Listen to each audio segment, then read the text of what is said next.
in sehr aufreibenden Phasen. Denken wir an die Pandemie, denken wir an den Beginn des russischen Krieges, denken wir 7. Oktober, Pogrom der Hamas in Israel.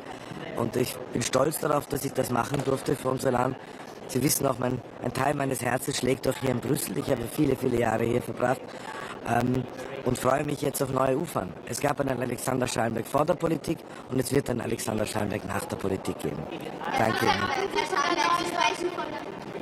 Was erwarten Sie von der neuen deutschen Regierung, was die Europapolitik angeht?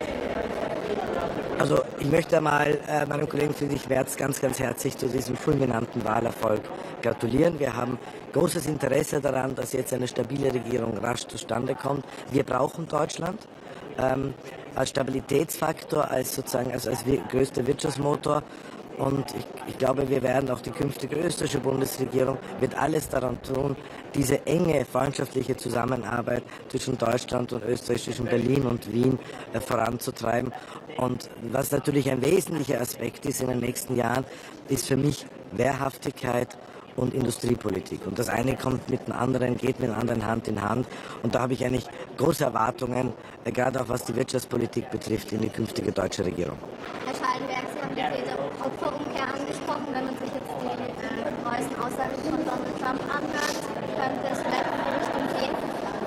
Wie groß sehen Sie den Kulturkampf, den politischen Kulturkampf zwischen Europa und den USA? Ich würde das nicht so bezeichnen. Ich habe das Gefühl, dass manchmal Donald Trump fast jeden Tag einen Stein in den Teich wirft und schaut, was die Wellen bewirken. Und wir, auch die sozusagen öffentliche Wahrnehmung, sehen jetzt immer nur die Wellen und reagieren darauf. Und das ist das, was ich vorher auch mit der Schnappatmung bezeichnet habe. Es wird nie so heiß gegessen wie gekocht. Und man sollte sich hüten, sofort einen kurzen Text zu sehen als ein Kulturkampf, als eine Kehrtwende. Auch die Amerikaner wissen, wo langfristig ihre Interessen liegen. Auch sie wissen, wir werden von der Welt beobachtet. Nicht nur wir Europäer, sondern auch die Amerikaner. Und ihre Handelsweisen werden auch gerade von gewissen Autokraten, ich sage nur China, dann als Präzedenzfälle gewertet, als Lehren, mit denen sie arbeiten werden. Und das weiß man in Washington, glaube ich, genauso gut wie in Brüssel. Aber heute danke. Ist Macron bei Trump, morgens Bahamas. Wie stellen Sie sicher, dass Europa mit einbezogen ist? Das ist sicher etwas, aber das ist für mich jetzt als jemand, der viele Jahre hier gearbeitet, auch nicht ganz neu, dass es solche Situationen dann immer leider Gottes eine Art Beauty-Contest gibt, wer als erster wo ist. Am Ende des Tages wissen die Europäer immer, und wir hatten ja auch vor 2 Wochen unseren Retreat als Staats- und Regierungschefs hier, da war sehr klar, gerade auch was Außenhandel betrifft, da haben wir eine gemeinsame Kompetenz. Da ist die Kommission unser Gesicht und unsere Stimme. Und wir sind nur stark, wenn wir geeint sind. Also auch da würde ich davor warnen, dass wir sozusagen die ganze Zeit in Selbstflagellation verfallen und sagen, wenn nur einer in ein Weiße Haus geht, ist schon die europäische Integration am Ende. Das hat es immer gegeben. Und nein, wenn es darauf ankommt, hat Europa immer eine gemeinsame Linie 27 gefunden. Danke sehr. Und danke für den letzten Toast. Danke.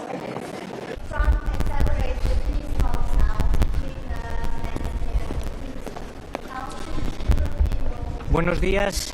Esta madrugada se han cumplido 3 años de una agresión injustificable de Rusia a Ucrania. Y hoy en Kiev, aquí en Bruselas y también en la sede de las Naciones Unidas en Nueva York, va a centrar la acción diplomática de España. En Kiev el presidente del gobierno va a encarnar la solidaridad de España con Ucrania. Aquí en Bruselas vamos a recordar que lo que está en juego es todo lo que somos y todo en lo que creemos los europeos, nuestros valores, nuestra seguridad, que vamos a seguir al lado de Ucrania tanto tiempo como sea necesario para que llegue la paz, pero una paz que tiene que diferenciar entre la víctima y el agresor, una paz que no puede tener premio para el agresor, una paz que tiene que respetar la Carta de las Naciones Unidas y por lo tanto tiene que ser una paz justa, tiene que ser una paz global y tiene que ser una paz duradera, con por supuesto el consentimiento y sentado en la mesa al gobierno democráticamente elegido de Ucrania y también a los europeos. Además, son momentos en que los europeos tenemos que analizar cuál es el futuro de Europa. Y en estos momentos se nos plantean desafíos a los que tenemos que hacer frente. Y por eso hoy voy a solicitar que reflexionemos también sobre la forma en que Europa debe incrementar sus capacidades de seguridad. Unas capacidades que tienen que incluir la capacidad de tener fuerzas de despliegue rápido, que puedan ser el embrión incluso de un ejército europeo del que tantas veces hemos hablado, que tenemos que integrar y desarrollar la industria europea de defensa de manera ambiciosa, que tenemos que adoptar un concepto muy amplio de seguridad, que por supuesto incluya la defensa, pero que también sea la competitividad de nuestras empresas, la garantía de los flujos energéticos, la seguridad de los flujos de alimentos y medicinas. Y tenemos también que conseguir una autonomía estratégica europea que incluya dentro de ese concepto amplio de seguridad la vecindad sur. Y para todo ello tenemos que movilizar unos recursos financieros suficientes que sean europeos y que no solamente reposen sobre los presupuestos nacionales, porque la amenaza es europea y por lo tanto la respuesta tiene que ser europea.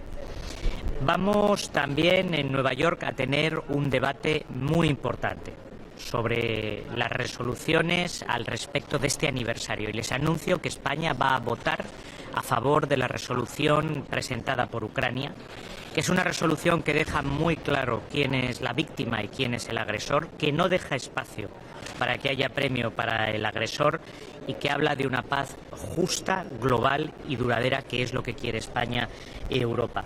Yo hoy también solicitaré que haya un consenso europeo en torno a esa resolución hoy durante el debate que tengamos con Ucrania.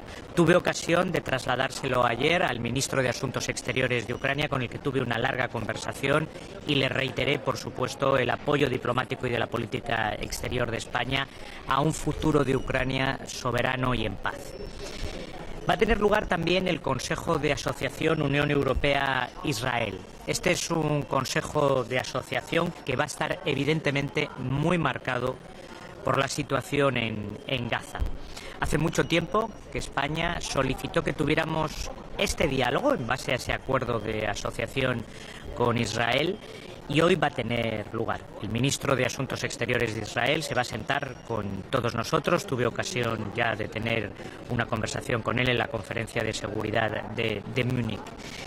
Lo que voy a trasladar es que en todos los sitios, por supuesto en Gaza y en Cisjordania, se tienen que respetar los derechos humanos, porque los derechos humanos son comunes a cualquier persona, independientemente de su religión, de su nacionalidad o de la lengua que hable. Tiene que haber claridad con los hechos.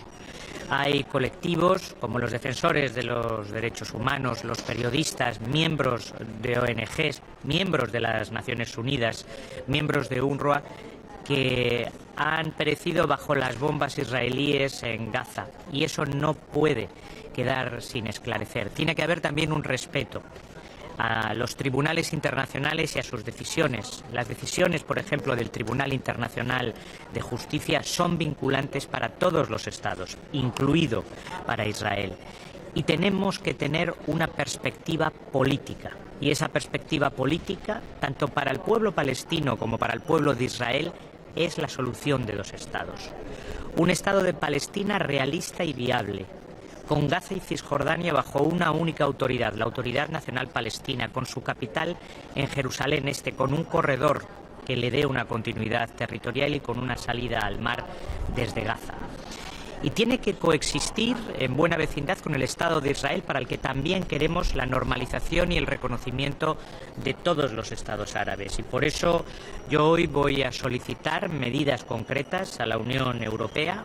Uno, y anoche ya tuvimos ocasión de hacerlo en la cena y el encuentro que tuvimos con Philippe Lazzarini, el director general de UNRWA, un encuentro que se produjo a petición española, y quiero agradecer a la alta representante Kaja Kallas que así lo haya convocada, que la Unión Europea tiene que seguir apoyando a UNRWA y a la Autoridad Nacional Palestina, que hay que adoptar nuevas medidas contra los colonos violentos y contra todos aquellos que quieran dañar o imposibilitar la solución de dos estados.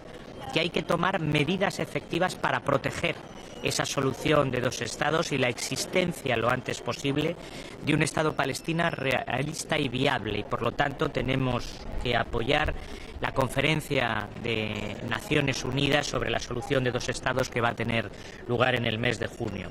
Que hay que aplicar estrictamente las reglas sobre comercio de productos de los asentamientos que tiene la Unión y que la Unión tiene que reiterar hoy con claridad que nunca reconocerá la anexión unilateral de Cisjordania o de Gaza.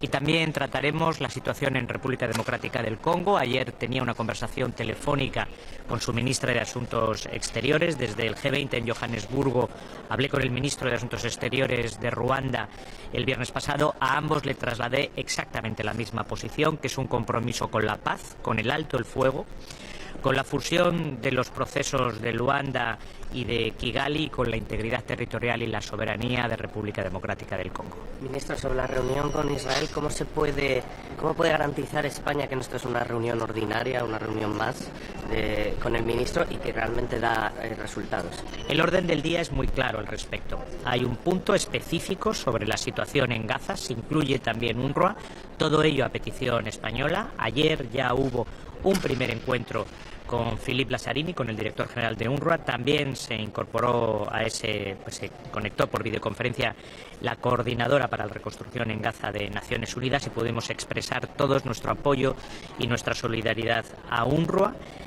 La obligación que tiene la Comisión Europea de entregar puntualmente la financiación que se está dando a UNRWA y el dejar claro que mucho más allá de que UNRWA es un organismo absolutamente indispensable para la supervivencia y la educación de millones de palestinos, de niños y niñas que dependen de su ayuda alimentaria de emergencia y de su educación, estamos hablando también del trabajo de las Naciones Unidas y del respeto a la legalidad internacional. También en el punto sobre Gaza podremos, yo desde luego lo haré claramente, como lo acabo de indicar, podremos trasladar a nuestro colega israelí nuestro compromiso con la solución de dos estados.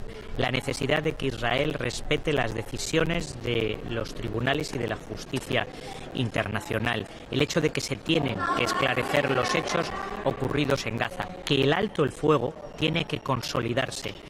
Que Gaza es la tierra de los gazatíes y que tiene que ser parte del futuro Estado palestino y que la Autoridad Nacional Palestina, a la que todos debemos de reforzar, incluido Israel, es nuestro socio para la paz. También para Israel y, por supuesto, que la situación en Cisjordania, la violencia de los colonos, el hecho de que haya personas que intenten imposibilitar definitivamente la solución de dos estados es algo inaceptable y que desde luego la Unión Europea no lo hará. Tanto la agenda como la reunión de ayer, como lo que todos trasladaremos, España desde luego, es la garantía de que este no va a ser un consejo más. Y desde luego España lleva trabajando muchas semanas para la declaración A27, que todos ustedes van a conocer a lo largo del día de hoy, refleje todos estos puntos y yo estoy seguro de que lo va a hacer con contundencia. Pero se va a esgrimir el artículo 2 como una manera de convencer realmente a Israel, porque he visto en los últimos meses que estas reuniones, que estas declaraciones no han surtido efecto. No sé si se quiere pisar un poco el acelerador, ser más contundente y esgrimir con más fuerza el artículo 2, como pedía España, para intentar convencer a Israel. Sin duda alguna el artículo 2 va a estar muy presente hoy en la reunión. Desde luego, como les he indicado, el respeto a los derechos humanos va a ser el primer punto de mi intervención y desde luego tiene que ser una guía clara de la Unión Europea. Yo lo he expresado en muchas ocasiones en torno a la mesa y yo creo que también va a quedar muy claro que el respeto a los derechos humanos, ese artículo 2 del que usted habla, es parte integral de la declaración A27 que se hará pública hoy. Sobre el despliegue, hablaba de esa fuerza de despliegue, estamos en medio de este también debate, ¿no? de esa posibilidad de mandar tropas a Ucrania. ¿Cómo se insertaría? ¿Cuáles serían los detalles? ¿Cuál es la idea? No sé si se puede acabar mezclando, ¿no? ¿Cuál sería la idea de España exactamente? No he hablado de despliegue, yo hablo realmente de una fuerza de intervención rápida europea, del germen de un ejército europeo. Es una reflexión que yo voy a solicitar que tengamos todos aquí. De la misma forma que hay que dejar claro que la seguridad europea incluye la defensa, pero no es solo la defensa, va mucho más allá. Estamos hablando de competitividad de empresas y ahí hay ya muchas pistas en los informes Draghi y Letta. Estamos hablando de garantizar los suministros de flujos energéticos, estamos hablando de garantizar un control sobre la alimentación y los alimentos que llegan a nuestros ciudadanos. Todo eso es parte de la seguridad. El despliegue del que se ha estado hablando estos días es un tema completamente distinto que yo no voy a abordar porque, como ya he hecho público, es prematuro. Desgraciadamente hoy no estamos hablando de paz, estamos hablando de que esta madrugada se han conmemorado los 3 años de guerra y por lo tanto de lo que tenemos que hablar es de paz. Ojalá un día podamos hablar de misión de paz, pero todavía en estos momentos no estamos ahí. Hoy es un día, como les decía, importante. Es importante aquí en Bruselas. Vamos los 27 en esta fecha tan simbólica a seguir renovando nuestro apoyo a Ucrania. Yo ayer se lo trasladaba telefónicamente al ministro de Asuntos Exteriores ucraniano, que hoy se va a conectar con todos nosotros. Es importante en Kiev, donde el presidente del gobierno va a estar con el presidente Zelensky y otros líderes europeos trasladando personalmente esa solidaridad, y va a ser muy importante esta tarde, ya noche probablemente en Europa, cuando se realice la votación en las Naciones Unidas, donde ya les adelanto que España va a votar a favor de la resolución ucraniana, y yo espero que todos los europeos, de manera consistente a como hemos venido haciendo hasta ahora, lo hagamos. Este es el momento de la paz, de conseguir la paz lo antes posible, de poner fin a esta guerra, pero con una paz que sea justa, que respete los principios de la Carta de Naciones Unidas, que sea global, que no sea un mero alto el fuego y que sea duradera.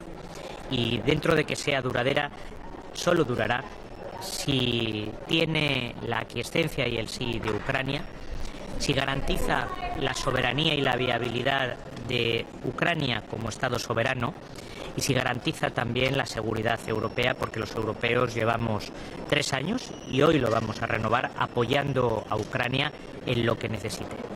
Ministro, la alta representante está proponiendo un nuevo fondo precisamente para reforzar a Ucrania de cara a esas negociaciones, que esté en una posición de fuerza y que pueda, en cierta manera, rechazar un acuerdo que no sea positivo para ellos o que no los tenga en cuenta. ¿España cómo ve este fondo y cuánto podría aportar? Sobre las cifras no le podría decir en este momento. El debate que hoy vamos a tener es un debate político, es un debate sobre marcos, no tanto sobre cantidades, ni tampoco creo que la alta representante entre en esos detalles. Sobre lo que es el debate de fondo, yo creo que hoy tenemos que tener 2 debates, y yo así lo voy a expresar. Uno, la forma de mantener una ayuda sostenible a Ucrania, y por lo tanto hay que preguntarse también sobre los fondos, y sí, somos partidarios de analizarlo. Y en segundo lugar, un debate que van concatenados, porque en Ucrania está en juego también la seguridad europea, sobre nuestra seguridad. Y uno de los puntos que hay que abordar es también una financiación suficiente para la seguridad y la defensa europea. Estamos todos de acuerdo en que la amenaza que hoy se cierne sobre Europa, claramente desde el este por la agresión rusa a Ucrania, pero también, y yo lo insisto y hoy insistiré en la mesa, las amenazas que puedan llegar desde la vecindad sur, que son muy distintas a las que están llegando desde el este, pero que también existe, no pueden sostenerse exclusivamente, no puede hacerse frente exclusivamente con los presupuestos nacionales, porque son amenazas a escala europea y son amenazas difusas que no van contra tal o cual Estado, sino contra los valores, los principios, la propia construcción de la Unión Europea. Y por eso es necesario también hacer una reflexión sobre la financiación a nivel europeo, y yo pondré varias ideas encima de la mesa. Por lo tanto, son 2 debates, 2 momentos distintos, pero al final están concatenados. Sobre las elecciones alemanas, ¿cuál es su valoración de la caída del Partido Socialista en Alemania y qué cabe esperar del nuevo gobierno encabezado por la CDU? No hay todavía los resultados totales al 100%, por lo tanto vamos a esperar a que se produzcan esos resultados. Sí, todo parece indicar que sin la socialdemocracia alemana no parece que vaya a haber un gobierno y que por lo tanto la socialdemocracia alemana va a estar dentro de ese gobierno. Pero insisto, todavía no tenemos los resultados totales y son las fuerzas democráticas alemanas las que tendrán que dialogar y encontrar la mejor fórmula de gobierno. Y Alemania es un gran país, es una gran democracia, es un país fundamental para la construcción europea y yo estoy seguro de que ellos van a encontrar la fórmula adecuada. Lo que sí, por supuesto, me agrada enormemente de lo que he visto, no de los resultados exclusivamente, sino también de los debates que ha habido y el posicionamiento, es que tanto la CDU, la fuerza conservadora alemana, como por supuesto la socialdemocracia alemana, el Partido Verde alemán, han dejado muy claro su compromiso con los valores europeos y con los valores de la democracia, y en concreto el Partido Conservador ha dejado muy claro que bajo ninguna fórmula y bajo ningún concepto hará ningún tipo de alianza con la extrema derecha. Ya me gustaría a mí que el Partido Popular Español hubiera pensado de la misma forma cuando empezó a hacer las alianzas que hace siempre que puede con la extrema derecha. Estos son momentos muy graves en Europa. Son momentos donde una vez más, en la historia de Europa, uno tiene que posicionarse claramente y lo tiene que expresar claramente. Y no hay posibilidad de esconderse al respecto. O se está con la democracia y la construcción europea, o se está con aquellos que nos quieren debilitar y nos quieren dividir, como son las fuerzas de extrema derecha. Y desde luego el gobierno de España, y me alegro de ver que las principales fuerzas alemanas, incluido el partido que está en el Partido Popular Europeo, que es la CDU, lo tienen muy claro, con Europa y con la democracia, frente a la extrema derecha. El Partido Popular Español ha tomado la opción contraria, siempre con la extrema derecha. Minister, just a question. You are in close contact with Egypt. The Egyptian president was in Madrid. You know that the Arab countries, they are trying to prepare kind of plan for Gaza. And they don't like Mr. Trump's plan for Gaza. What do you think about this kind of situation that Gaza finds itself in, and which plan you support yourself? Absolutely. On Wednesday, President Sisi and his delegation were in Madrid. We were very happy to host him, and we had very close contact. It's a very important agent in the region, and we commend also the work they've done for the liberation of all hostages that we hope it will happen the sooner. We are in close contact with Egypt and the other actors in the region to bring a plan that will make permanent the ceasefire, that will allow the reconstruction of Gaza so the Palestinians from Gaza can have a normal life in Gaza, and that at the end there is a perspective for a Palestinian state that will be realistic and viable, that will have Gaza and the West Bank under the Palestinian Authority with a corridor that will give it connectivity between two territories and with the capital in East Jerusalem. Since the very beginning, we are working for that. Today in the Council, I will make it clear as well. We think that is justice for the Palestinian people, and it's also the best for the security and the peace of the Israeli people, and we hope that once that this two-state solution will be put in place, there will also be normalization of relation of all Arab states with Israel. Minister, just on Ukraine, if I may, do you expect consensus amongst the ministers about a new military aid package for Ukraine, and how much money do you believe is needed for such a package? We'll discuss this at the table, certainly today. I'm sure we will not go into details about the amount. We will discuss the framework, and certainly I hope there will be consensus, because there is one debate with two stages that we have to have today at the table. I will say it clearly.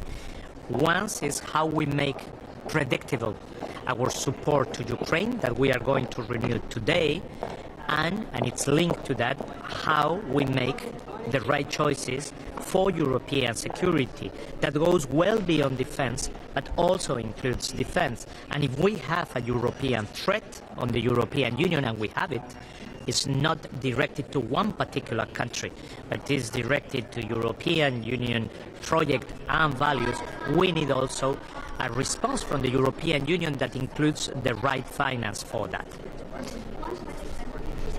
How would Europe secure a ceasefire in Ukraine? Are peacekeeping troops an option? The thing is, we don't have ceasefire and we don't have peace. So two things. It's a premature debate because we are not talking about peace, because there is one party, Russia, that doesn't want peace, only want war. And certainly, what we are looking for is much more than a ceasefire. We are looking for real peace, a just peace, a global peace, a lasting peace that will not be only a ceasefire that can be broken at any time. Thank you very much. Gracias.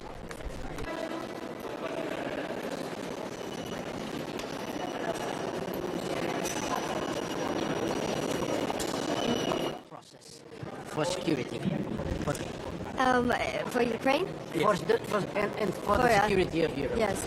As a whole. Yes. Today we are discussing, of course, the sanctions to Ukraine and also the defense initiative. What more can we do regarding helping Ukraine militarily? So I put forward a new defense initiative and hope that it gets also support.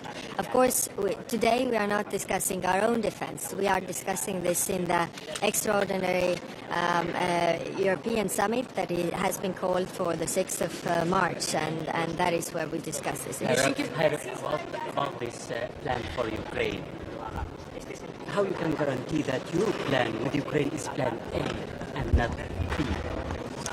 Well, we are supporting Ukraine, and if Ukraine is standing firm, then any plan without Ukraine or Europe will just not simply work. That's why we need to be taken into account. Thank you.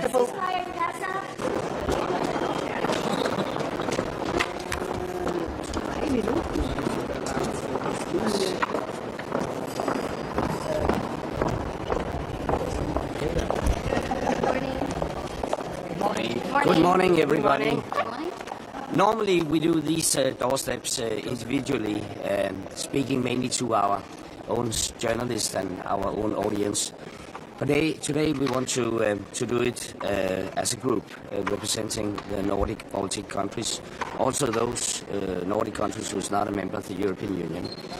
Because together we are the second largest military donor to Ukraine. Only US is a bigger military donor to Ukraine than this group of countries.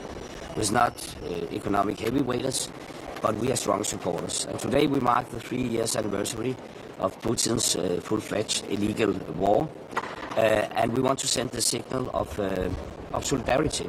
It's time to step up. There's a lot of discussion going on about a post-war plan, etc. But we think the most important thing right now is to step up and give Ukraine strength so that they will have the strongest possible position whenever time is for peace negotiations. And that is the signal we want to send, and therefore I want to pass the word to first my good colleague Markus from Estonia. Thank you. Today we celebrate as well the Estonians' 107th Independence Day, but already 3 years we do it together with Ukrainians in a sad way, and we need to step up.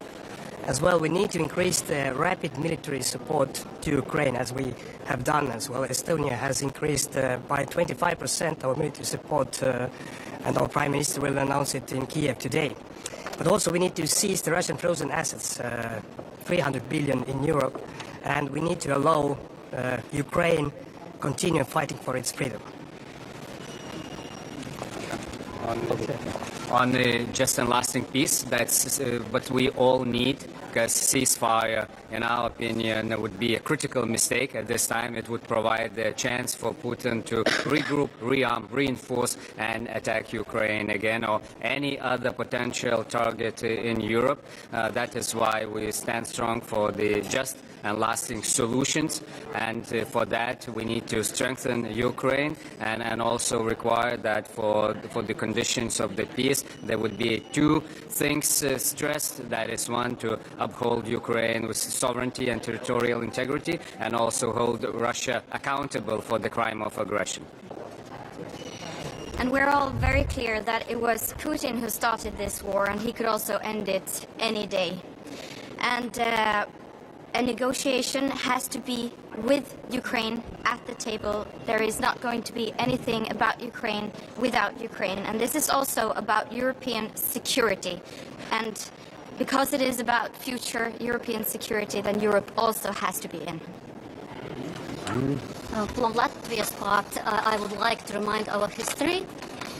The Baltic states have experienced firsthand how Russia's appetite was satisfied at the stake of our freedom and independence.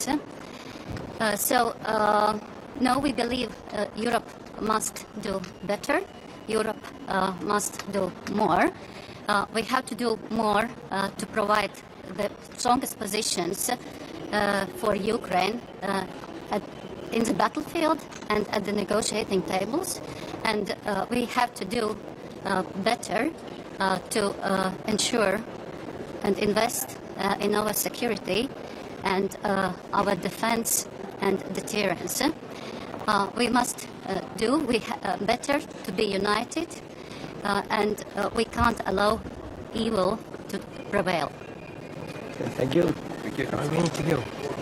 We've answered perhaps one or two questions. Hungary is saying that Ukraine should never become a European Union member. What's your answer to that? Well, our answer is very clear, that it's up to Ukraine to decide their own destiny. They have chosen to become a member of the European family, and we want to welcome them in the European family. Just a lasting peace solution for Ukraine, how should this look like precisely, and how should Europe concretely implement it? I mean, sending more defense capabilities, for example, how should this work? Should debt regulations be amended, or how exactly should this work in practice? Maria, do you want to respond?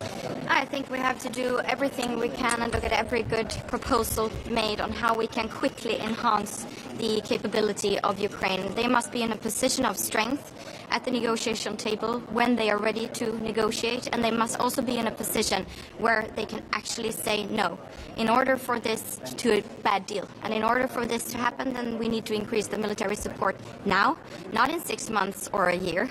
And we find collectively that it is a bit strange that 8 small countries in Northern Europe together provide the second largest amount of military support to Ukraine, and this implies that a lot more can be done.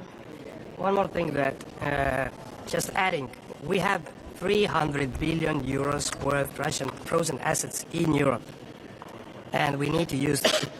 So we all support it, that we need to make a decision and use them. So we can replace as well US support if US is still going to decide not to support Ukraine anymore. So we need to give Ukraine an opportunity to decide to fight for their freedom, if there is a need for that. So, today Macron is meeting with Trump, and tomorrow it's Starmer. How are you ensuring that Europe is speaking with one voice? But Macron being in Washington, D.C. today, and the UK Prime Minister later this week is actually a clear signal or signs of Europe standing together. And that's what we also want to emphasize as appearing here as one group. We should send the best regards from our colleague from Finland, who's fortunately delayed, but she would echo this message as well. And as Maria stated, we are just 8 small countries, but we punch above our weight. Being the second largest military donor to Ukraine.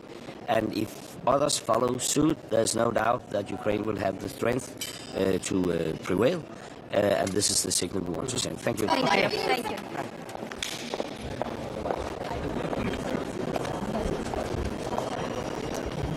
Good morning.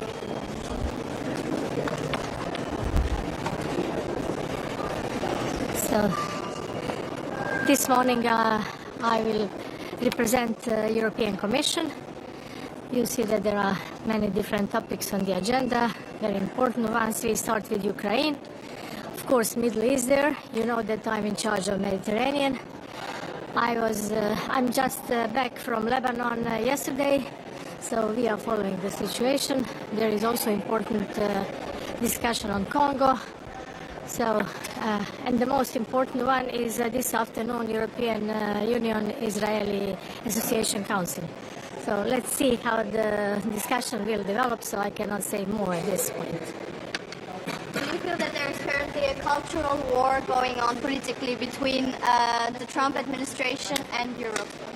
I won't say that it's cultural war, but it's war of concepts, if I may say so. So we think that we have to support Ukraine, of course, and we think that Ukraine must win in the end. If you ask me about Ukraine, on Middle East also there are some differences, but we are looking forward to this afternoon and to see how Israelis see the situation. Are you hopeful that negotiations for the second phase on the deal with Gaza? We are always hopeful, but let's see. I will have a meeting with the Israeli Minister of Foreign Affairs and let's see what is his vision. But it depends on both sides, but what we are trying to do, as you know, we are strengthening and empowering the Palestine Authority in order to have someone at the table. So not only Israeli and not Hamas. Of course, we want the Palestine Authority to be strong enough in order to be the player at the table. The main subject for your talks today with Minister Gideon Saar? Pardon me? The main point in your talks with Minister Saar, is it the reinforcing of the PA? The main point is withdrawal from the south of Lebanon. The main point is lasting ceasefire. The main point is how to start reconstructing Gaza and so on and so on. Of course, let's see what is his position and then we will adapt and see. But of course, our position is firm, Commission's position. Macron is traveling to Washington today to meet with Donald Trump. The Commission hasn't traveled to there yet. No. Maroš Šefčovič was already there, as you know. My colleague, he was talking on tariffs, but of course we will see. Now Ukraine today, there is a third anniversary of the war, and we wanted to mark it. Unfortunately, I had to stay here because someone had to represent Commission today. Thank you.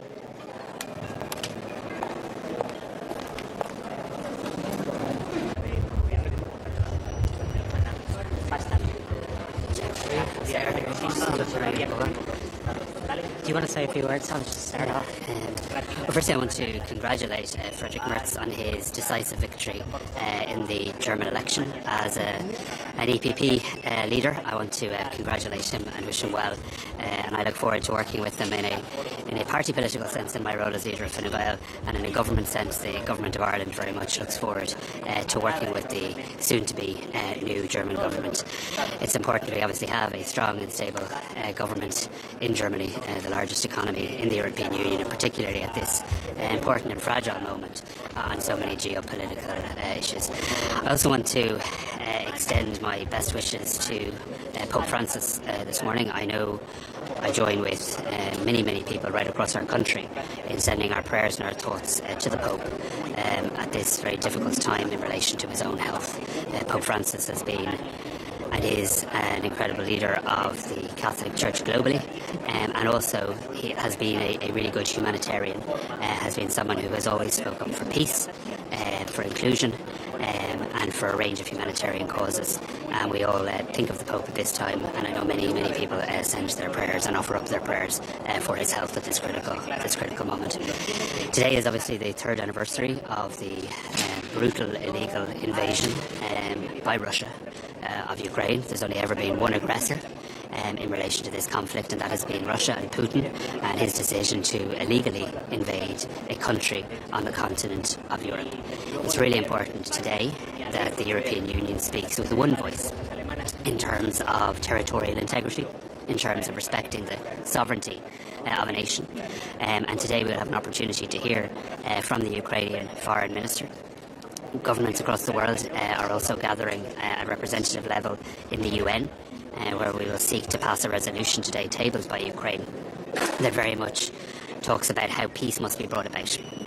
Everybody wants peace, of course, though it's questionable that Putin wants peace, but everybody else seems to want peace. But how you bring peace about matters. And any peace that's brought about has to recognise that there is one aggressor and it's Russia, that the territorial integrity of Ukraine must be maintained, and also that any peace settlement must come about in line with the UN Charter. There truly can be nothing about Ukraine without Ukraine. Ukraine isn't a gift to be offered up by anybody, and I think it's really important that we have a conversation today about how the European Union can play a constructive and engaging role in terms of continuing to support Ukraine, and also making sure that any peace talks are within those parameters that I've outlined. I might also say last night I attended a working dinner of European ministers on the issue of UNRWA and the United Nations humanitarian support in Gaza. It is not enough for European leaders or anybody to give warm words of support to UNRWA. That is not unimportant. It's important we stand by UNRWA. But what they need right now is money. What they need right now are for European governments and the European Commission to front-load the financial support for 2025. Any bureaucratic delays in relation to that will have a very clear and detrimental impact on children, on civilians in Gaza. Finally, with the ceasefire in place, we're beginning to see humanitarian aid flow. Not nearly enough, but we're beginning to see humanitarian aid flow. And anything that would impede the flow of that is something that is unconscionable, absolutely unconscionable. So I made the point very strongly last night, I'll be making it very strongly here again today, that it's really important that the European Commission front-loads the 2025 payment of I think about €82 million to ensure that practical humanitarian assistance can be provided. I also need to say I think it's unedifying to see attacks on UN agencies, and I'm particularly, of course, concerned about the operation of humanitarian aid in Gaza. But I also think it's a slippery slope if people start trying to pick off or target international agencies, and Ireland stands steadfast in support of the work of UNRWA. Thomas, today the EU Association Council is also meeting. Is there any concern that you'd have that Trump now in the White House and with the folks who have been put in the Ukraine war in Europe, that I suppose pushing for accountability for some of the abuses that were perpetrated by Israel during the war will kind of get lost among everything else? You see, I think it's really important that the European Union doesn't become a commentator on just other people's comments in other jurisdictions around the world. President Trump is the democratically elected president of the United States. Ireland and others obviously want to work with the United States and work in a respectful and constructive manner. But the European Union will continue to stand for our values. We will continue to speak up and speak out in terms of supporting international law, supporting human rights, supporting a rules-based order. And I think it's more essential than ever that we have a unity in that purpose. I really welcome the opportunity today for the European Union to have a dialogue with Israel. I and indeed Ireland have been calling for this for a very significant period of time.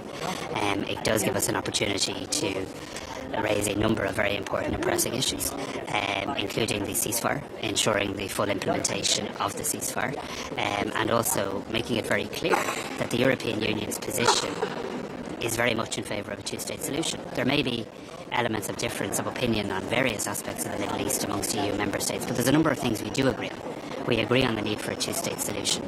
We agree on the need for more humanitarian aid. We agree on the importance of international law and human rights. And I'm very encouraged that in the engagement we've had across EU member states in recent days in preparation for this meeting, the common ground that has been found, identified and articulated in relation to those areas. I should say also in early April, we'll also have a high-level political dialogue with Palestine. And that too is welcome, because the best security guarantee and stability and peace for the Middle East is a two-state solution that allows the people of Israel and the people of Palestine live in safety and security side by side. Right now, the most pressing and urgent thing is for the ceasefire to hold, for the hostages to be released, and for the humanitarian aid to flow, and that's where Ireland's priority focus will be today. You have mentioned there the review of the EU-Israel Association Agreement. It was Ireland and Spain that pushed for this. Did you ever receive a response to the letter, and has that gone off the boil a little bit, given given that the ceasefire has come in the interim? I don't hear a lot of talk about it, except from the Spanish Prime Minister, actually. No, Ireland's position remains the same. We would like to see a review of the agreement. That has been our consistent position, and indeed it was Leo Varadkar and Pedro Sanchez who first thought that, and then indeed myself and Pedro Sanchez during my time as Taoiseach, and that remains the position of Ireland. I think what is also, though, important is in the here and now to keep the pressure on what matters most. And what matters most today is making sure that a very fragile ceasefire holds, making sure that the humanitarian aid flows in a way that it's beginning but not nearly enough, making sure that UNRWA is still in place and able to function literally in weeks' time. So that's how fragile this is. Within a matter of weeks, there needs to be a very serious cash injection in terms of the humanitarian work of the UN. So it's very much the position of Ireland that we still would like to see a review. But of course we want to get to a point where a review isn't required, because actually there can be peace in the Middle East. So the position hasn't changed, but the context today is on the absolute immediacy of making sure a fragile ceasefire, and we've seen the fragility of that on a number of occasions even in the last week, and making sure that holds so that the hostages can get home, the aid can get in, and we can try to get into a conversation around the reconstruction of Gaza. And I should just say on that point, I've had the opportunity through the Munich Security Conference and the G20, both in the last week, to engage with many foreign ministers across the globe, including the Palestinian Prime Minister. And I really welcome the fact now that there's a lot of work going on by Arab states in terms of a plan for Gaza, what they call an alternative proposal to the appalling vista and something that can never be tolerated of the involuntary displacement of people from their homeland. And that has to look at the reconstruction of Gaza, the governance of Gaza, a Gaza that is governed without Hamas, and the security of Gaza. And Ireland and the EU remain ready and willing to engage constructively in that to support Arab partners. And I think we're likely to see more details of that plan in the coming days. Conscious in Ukraine, in relation to the proposal that Ireland would donate some of its older radar capability, could you just explain a little bit about what that means? Kind of how many of our systems would we be donating, and when would we hope that I suppose would be passed across to Ukraine? Yes, I don't want to overstate the significance of this, but the Ukrainian government had expressed an interest in accessing some legacy equipment that we have in the Irish Defence Forces, equipment that's very much in the non-lethal space, and Ireland is very willing to try and assist in relation to that. I should say this is legacy equipment. We are in the process ourselves of procuring significant new capabilities in relation to radar, and I've been very clear that I want to see that expedited for a whole variety of important reasons around security and defence in the world that we live in. But I do think it's right and proper that if any country, including Ireland, has legacy equipment that may be of use to Ukraine, or that they believe may be of use to them, that we should seriously engage in making that available. I would have discussed this with President Zelensky in the past. It is now for the Ukrainian authorities to engage further with the defence forces, and the timeline and quantum will be dependent on that engagement. But this is something that I think could happen relatively quickly. But like I say, I wouldn't overstate the significance of it. It's a small amount of what would be termed legacy equipment. Thanks, everyone. Speaking that offer peacekeepers, Irish peacekeepers to Ukraine today, will you be telling your fellow ministers about what we can do? Yeah, I think Ireland can't come to these meetings or other meetings and talk about standing with Ukraine and talk about peace and then recuse itself from conversations around what happens when a war ends. I do make the point, and I really want to make it, that I think we can't just jump to the issue of peacekeeping when we've seen no evidence yet from Putin that he wants peace. I mean, we hear a lot of talk about peace while a brutal aggressor is continuing to attack Ukraine, and today we mark the 3rd anniversary of that brutal invasion.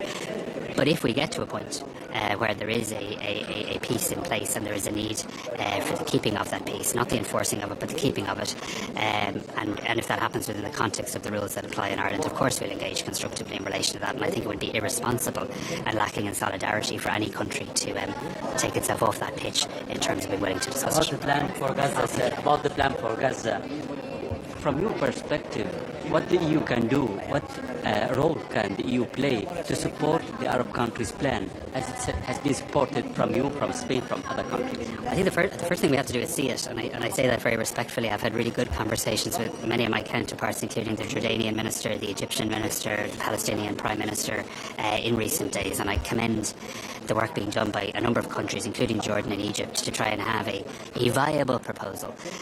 I think the most constructive thing Europe can then do in the here and now is try to engage constructively to be able to support that proposal. Because I think the more global solidarity we can build around a plan for the future of Gaza that can ultimately bring peace and stability to the region and move us towards a two-state solution is a good thing. Of course, when we get to that point, things about the financial reconstruction costs, how the world assists with humanitarian aid, I think are areas that Europe can and will play a very proactive role in. And Europe has shown itself to be a force for good in terms of helping to bring peace and stability to the world, and we'll continue to do that. And I think it's more important than ever that the European Union tries to fulfill that role. Okay, folks, let's see you later. Goedemorgen. Goedemorgen. Ja, als eerste misschien met Bert beginnen. Wat vindt u van de verkiezingsuitslag, maar vooral ook van zijn uitspraken over dat NAVO nooit meer hetzelfde zal zijn als dat het was? Oké, als ik mag wil ik graag eerst met iets anders beginnen. Ja, dat mag. Dat is de eerste EU-ministerraad die ik ooit bijwoonde als delegatielid, dat was 1992. In het Karel de Grote gebouw hier tegenover. En het was met Hans van den Broek. En ja, buitengewoon triest zijn overlijden, maar medeleven naar zijn nabestaanden.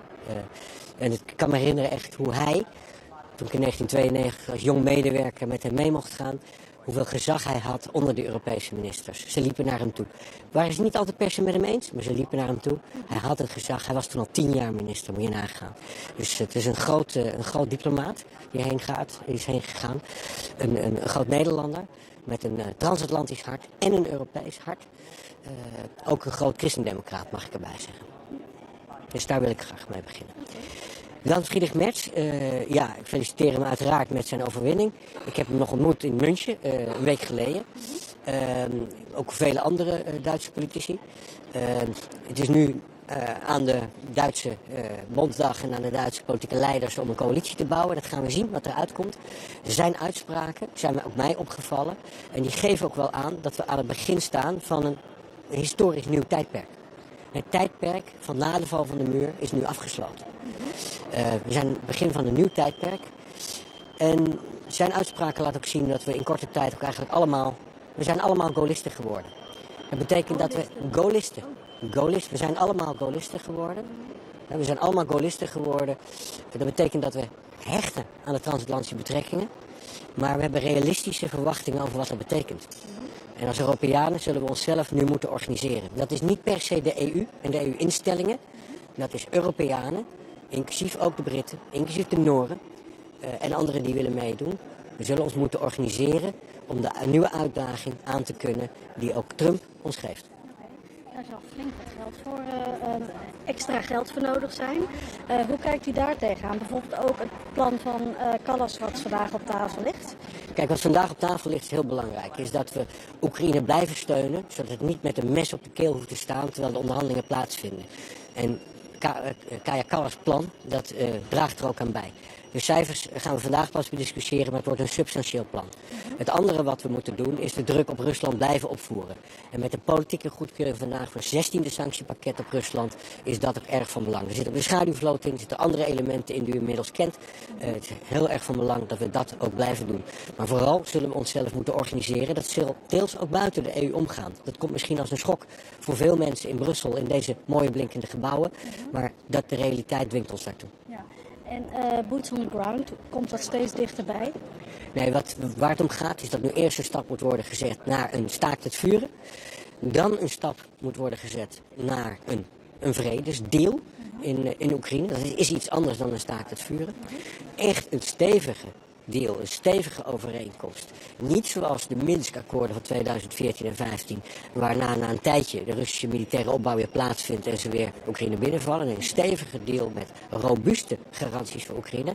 En dan zal moeten worden bekeken hoe met name ook Europese landen kunnen bijdragen aan het helpen verdedigen van Oekraïne. En dat wordt geen VN-blauwe helmenmacht die tussen strijdende partijen staat. Dat wordt veel meer een militaire macht die Oekraïne kan bijstaan, niet aan de frontlijnen, maar daarachter kan bijstaan en de afschrikking voor Oekraïne kan verhogen, zodat Poetin niet meer op het idee komt om het überhaupt het land nog aan te vallen. Mag Nederland daaraan bijdragen? U hebt het debat gezien vorige week in de Tweede Kamer. U hebt gezien dat Nederland actief in gesprek is met Europese partners en de Amerikanen om te kijken hoe zo'n macht eruit kan zien. Dat is waar wij op dit moment staan en dat wordt door partners ook heel duidelijk gewaardeerd.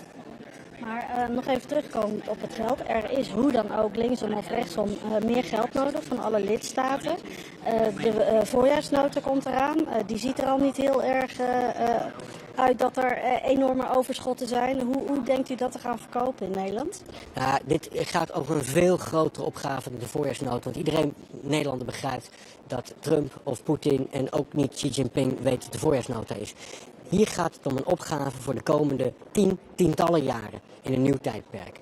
We moeten ons opnieuw organiseren en om onze bestaanszekerheid in onze landen te borgen. Want er is nogal het een en ander mee aan de hand, met name de lage middeninkomensgroepen. Er is echt het mee aan de hand wat we moeten repareren in veel van onze landen. Als we dat niet doen, dan gaan kiezers steeds meer naar de populistische flanken. Als we dat niet doen, komt onze democratie steeds meer onder druk. En tegelijkertijd zullen wij onze krijgsmacht moeten versterken om de afschrikking steviger te maken, zodat er inderdaad ook over jaren geen oorlog komt. Dat Poetin niet eens op het idee wil komen om ons ooit aan te vallen. Vanmiddag is er ook de associatieraad. Wat is uw inbreng daarin? Wat gaat u de lidstaten, maar ook vooral Israël vertellen? Ja, kijk, we hebben met Israël een gesprek, we hebben met Israël een brede relatie. Het betreft ook handel, het betreft ook innovatie en dergelijke. Maar ja, ook die moeilijke politieke problemen. Daar speelt een regio een rol bij, een regio die zich transformeert. Kijk eens naar Libanon, waar eindelijk een president zit nu. 2 jaar geen president gehad. Kijk naar Syrië, waar eindelijk het Assad-bewind weg is. En we moeten kijken wat dat nieuwe bewind oplevert. Kijk naar het Iran, dat nu echt in de verdediging is gedrongen.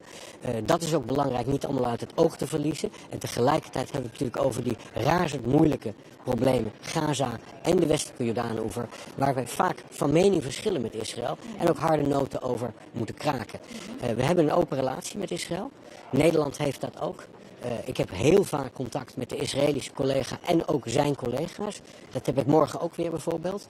Hij weet ook dat wij die harde noten kunnen kraken. Dat wij dat ook doen. Dat lopen we als Nederland niet uit de weg. Dat is wat je erbij krijgt als je met Nederland zaken doet. En dat zal ook zo hier in de Raad zo gaan. Wat ik niet wil, is dat het een soort tribunaal wordt. Waarin we alleen maar Israël alleen maar bekritiseren en geen oog hebben voor de veiligheidszorgen die Israël ook heeft. Wij willen een streven naar een onafhankelijk levensvatbare Palestijnse staat naast een veilig Israël. Dat moet uiteindelijk het doel zijn. Het onmiddellijke doel is natuurlijk de rust op de westelijke Jordaanoever terugbrengen. En het onmiddellijke doel is dat het Gaza staakt het vuren, dat het stand houdt. Zodat de meer gijzelaars vrij kunnen komen. Zodat humanitaire hulp daadwerkelijk de mensen, de Palestijnen in de Gazastrook ook echt bereikt. En dat er een weg wordt gevonden naar een duurzame einde van dit vreselijke conflict. Er is al veel te veel ellende aangericht. De laatste ontwikkelingen op de westelijke Jordaanoever zijn toch wel zeer verontrustend. In welke termen gaat u dat tegen Israël vertellen? Ja, daar ga ik nu niet op in. Dat doe ik 1 op 1, heel vaak. En dat zal ik hier in de zaal ook aan de orde stellen. Maar onze zorgen zijn wel heel groot dat daar echt een nieuwe situatie ontstaat die uiteindelijk ook voor Israël, de veiligheid van Israël ondermijnt, maar ook voor de Palestijnen op de westelijke Jordaanoever zelf. Ik sprak een tijdje geleden de Palestijnse premier Mustafa, die zelf opbracht hoe Iran ook bezig is te stoken in de westelijke Jordaanoever. Er zijn allerlei factoren, er zijn ook gewelddadige kolonisten, er zijn allerlei factoren waardoor het op dit moment ook echt onder hoogspanning staat. Op een wijze die ik zelf zelden heb meegemaakt. Ik ken de westelijke Jordaanoever goed. En dat zie je met name nu in het noorden van de westelijke Jordaanoever, zoals in Jenin, zoals in Tulkarm en dergelijke. En op talloze frictiepunten, denk aan de Tapor Junction, waar echt hoge spanning is. En waar mij om gaat, en dat vertel ik de Israëlische minister ook, het gaat mij ook om de waardigheid van Palestijnen. Ga met elkaar om op een wijze die respectvol is. En op dit moment vindt dat niet altijd plaats. Twee korte vragen, want we moeten zo door. Nog heel even over dit onderwerp. De Amerikanen waren eerst heel veel ambitieuzer dan Europa als het gaat om sancties richting kolonisten. Nu heeft de nieuwe Amerikaanse regering daar een streep doorgezet. Ja, betekent ook dat er iets gaat veranderen aan de houding van de Europese Unie nu die Amerikaanse dekking er niet is? Nee, kijk, ik denk dat de Europese Unie staat waar het staat over de relatie Israël en Palestijnen. Staat waar het staat met als uitgangspunt de twee-staten-oplossing. Dat blijft. Je ziet allerlei taal- en toonverschillen tussen Europeanen. Maar als je het van de afstand bekijkt, heeft de EU meer eenheid. over het Israëlisch-Palestijns conflict dan het gemiddelde Israëlische coalitiekabinet onder elkaar. En dat moeten we vasthouden. En daaraan hou ik vast. Ik wil niet dat deze EU-Israël-associatieraad tot een tribunaal wordt. Ik wil dat daar een goede dialoog is in de volle breedte van de betrekkingen met de Israëlische minister. Maar dat is ook een discussie en een dialoog die ook zelf met de Israëlische minister voortzet. Ik krijg wel eens het verwijt, ook in de Tweede Kamer, dat wij dat dan niet hard genoeg doen. Nee, ik werk voor een groot deel, zoals u weet, achter de schermen. Voor een groot deel kraken wij noten achter de schermen, proberen we ook concreet dingen gedaan te krijgen. Bijvoorbeeld voor de humanitaire hulp die de Gazastrook ingaat. En dit blijf ik doen. Laatste vraag over Oekraïne, want het is vandaag herdenkingsdag ook natuurlijk, Oekraïne. 3 jaar oorlog Oekraïne, Ja. 3 jaar verschrikkelijke oorlog, 3 jaar absolute schending van het internationaal recht en het VN-handvest. Rusland is de agressor. Oekraïne is dagelijks een slachtoffer. Oekraïne verdedigt zich en we helpen Oekraïne zich te verdedigen. Ja, tegelijkertijd Macron deze week naar het Witte Huis, ook de Britse premier Starmer. Ja. Wat voor week is dit voor de veiligheid van Europa? Dit is een belangrijke week, het zijn belangrijke dagen en weken. Het zijn belangrijke maanden. Nogmaals, het is het begin van een nieuw tijdperk. We hebben het tijdperk van de Koude Oorlog gehad. We hebben het tijdperk gehad na de val van de Berlijnse muur van globalisering met alle voor- en nadelen. We treden nu een nieuw tijdperk in. En daar moeten we 2 dingen in repareren die kabinetten afgelopen jaren hebben laten liggen. Het ene is dat we de bestaanszekerheid van Nederlanders borgen, versterken. En dan gaat het ook verder om wonen, om migratie, maar zeker ook over bestaanszekerheid. Er is nogal wat aan de hand, met name de lagere middeninkomens. Denk aan de verpleegkundigen, de politiemensen, de mensen met een winkel op de hoek, de leraren en tal van anderen. Zij hebben een relatieve en soms absolute neergang gezien van hun besteedbaar inkomen, van hun welvaartsniveau. In talloze westerse landen speelt dat. Dat is onvoldoende gezien door de traditionele volkspartijen en dat zijn we nu aan het repareren. Dat is 1 ding. Dat hangt samen met de morele herbewapening die we nodig hebben, naast de feitelijke herbewapening die onze krijgsmachten nodig hebben. En dat is gewoon van belang. Die 2 die staan. Wat me heel erg opviel, ik was bij de G20 afgelopen week in Johannesburg, sprak ik veel Aziatische ministers. En die Aziatische ministers die zeiden echt, jullie moeten stoppen met zeuren. In de Koude Oorlog wisten jullie dit ook te redden. Jullie wisten verzorgingsstaten te bouwen, de welvaart voor iedereen te versterken en tegelijkertijd een stevige krijgsmacht en een stevige afschrikking op te bouwen. Jullie kunnen dit nu ook. Dus stop met zeuren, organiseer jezelf. Minister, very quick question. Yeah.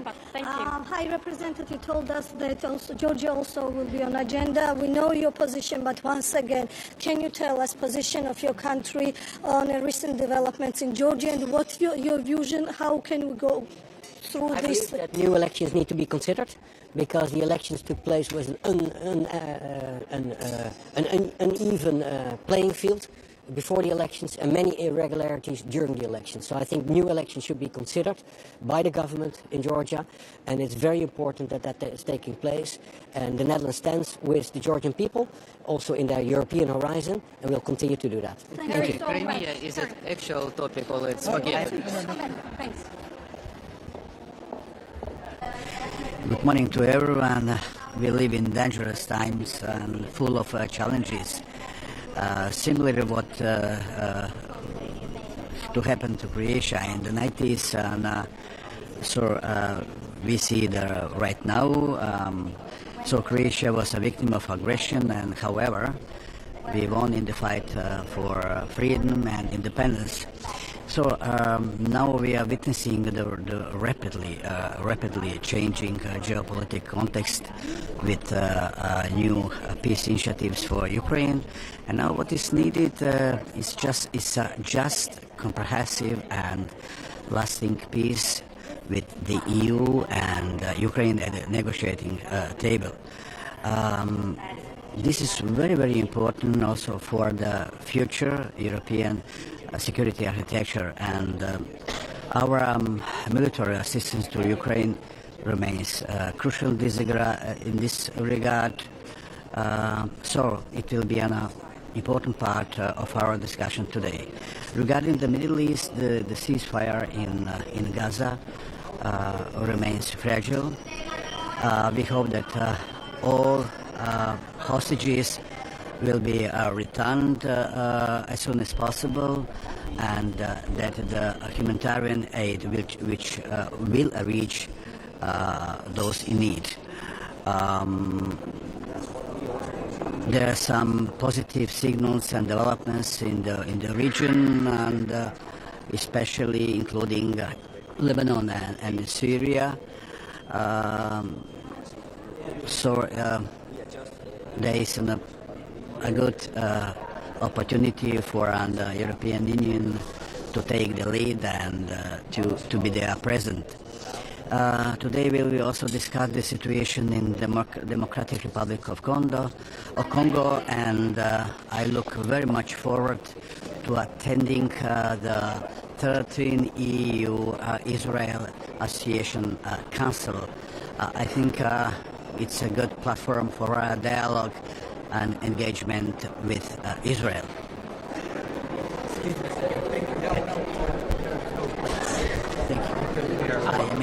About Ukraine, sir. Just a question about Ukraine. How you can guarantee? Okay.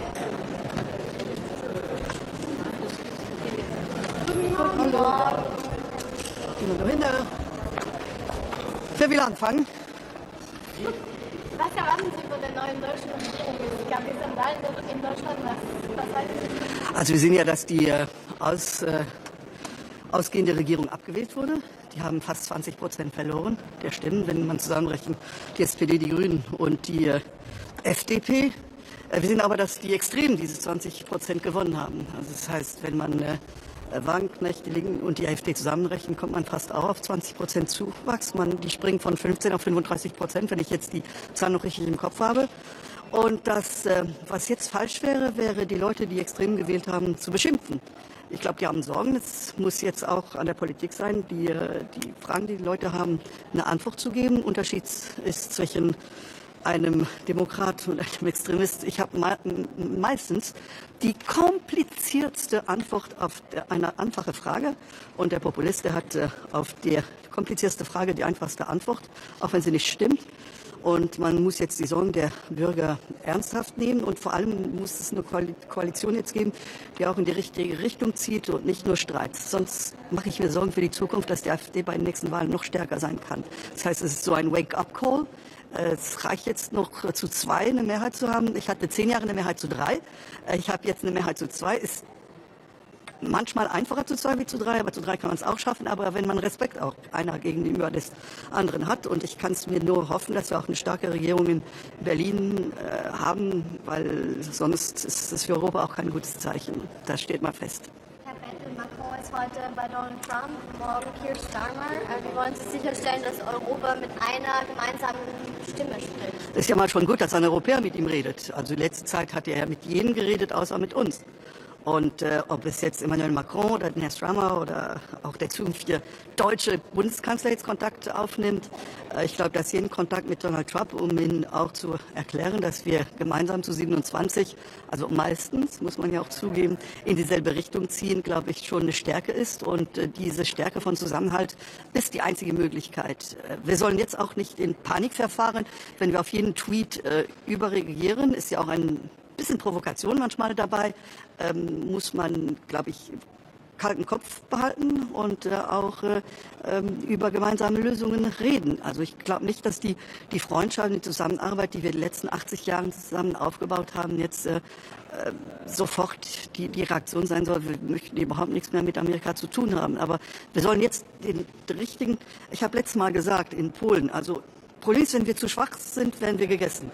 Und wenn wir nicht mitmachen wollen, dann werden wir gekillt. Also am besten ist, man gibt dem Appetit auf was anderes. Das ist das Beste, was ich nur empfehlen kann. Wie groß ist Ihre Sorge, dass es eine Art Cultural War geben könnte zwischen den USA und Europa? Also Cultural War ist nicht gut, aber im Moment gibt es richtigen War. Es ist nicht der Cultural War, es gibt Krieg auf dem Boden, es sind Leute, die sterben.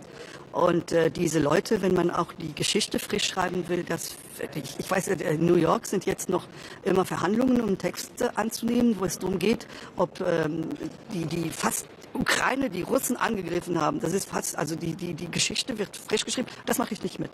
Das mache ich nicht mit. Vor 3 Jahren hat Russland die Ukraine angegriffen. Das ist so, das kann man nicht frisch schreiben. Und jetzt, dass man eine Lösung finden will, ohne mit der Ukraine drüber zu reden, das ist doch auch, also das gibt's doch nicht. Es ist so, wie wenn heute Berlin und Paris sagen würden, was aus Luxemburg passiert. Also das geht nicht. Und ich bin wirklich der Meinung, es gibt keine Lösung über Ukraine ohne Ukraine. Das steht fest. Das kann auch nicht anders sein. Und man sieht aber, wie wichtig es ist. Der Herr Zelensky hat jetzt selber seinen Posten für mehr Sicherheit für sein Land aufs Spiel gegeben. Hat gesagt, ich bin bereit aufzuhören, wenn das hilft, dass mein Land mehr Sicherheit bekommt. Also man sieht, dass es weder ein Diktator ist, noch jemand, der an die Macht klebt, aber jemand, der sein Land liebt und eben alles für sein Land machen will. Was muss eigentlich Europa ändern, damit es mehr Einigkeit gibt und um auf diesen Rückzug von Amerika zu reagieren? Also Einstimmigkeit in Europa ist die letzte Zeit kompliziert, muss man ja auch zugeben. Es hat ja keinen Sinn, dass ich hier unten sage, dass alles Frieden, Feuer, Eierkuchen ist. Das wäre doch Schwachsinn. Im Sitzungssaal haben wir meistens die Gemeinsamkeit, was die kleinste mögliche Richtung.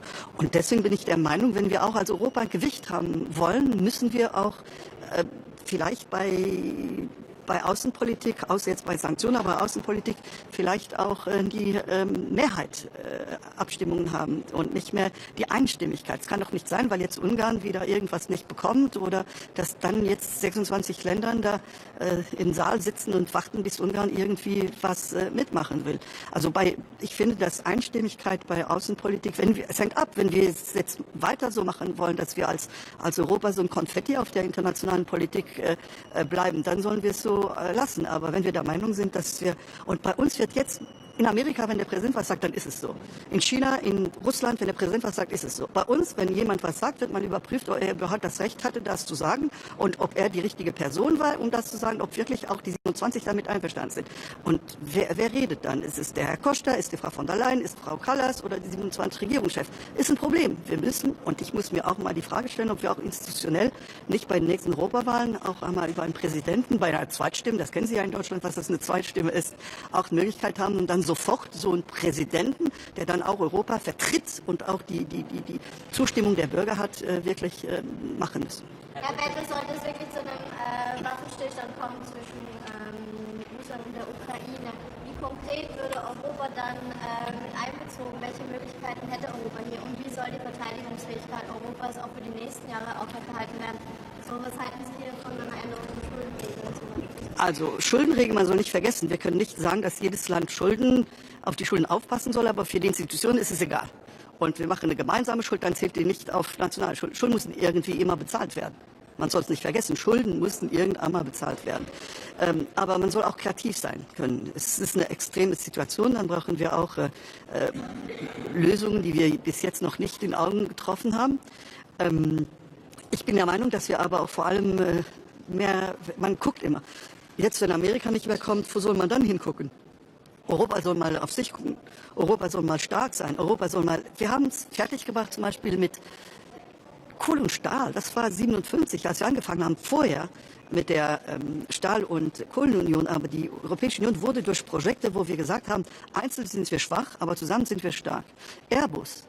Wenn man vergleicht mit Boeing, heute ist Airbus eine Erfolgsstory. Wieso? Und glauben Sie es mir, ich mache das nicht gern. Ich bin wirklich nicht der Waffenfetischist.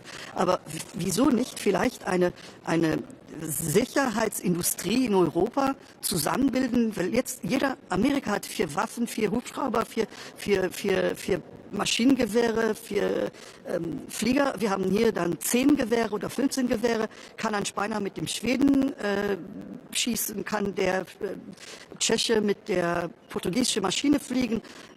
Amerika 4. Sollen wir nicht, anstatt dass jeder jetzt nur sieht, was er industriell oder ökonomisch, also wirtschaftlich gewinnen kann, gemeinsame Sicherheitsindustrie aufbauen, wo wir auch, so wie bei Airbus, das zusammentun? Im Moment bin ich da überhaupt noch nichts, aber jeder, und ich sehe es, wir haben nämlich vor, das sagt euch noch was, Federica Mogherini, die hat uns da mal vorgestellt. Wie viele Waffen wir in Europa haben, wie viele Waffen wir in Amerika haben. Und wieso es einfach die Interoperability zwischen den Ländern auch so schwierig in Europa ist.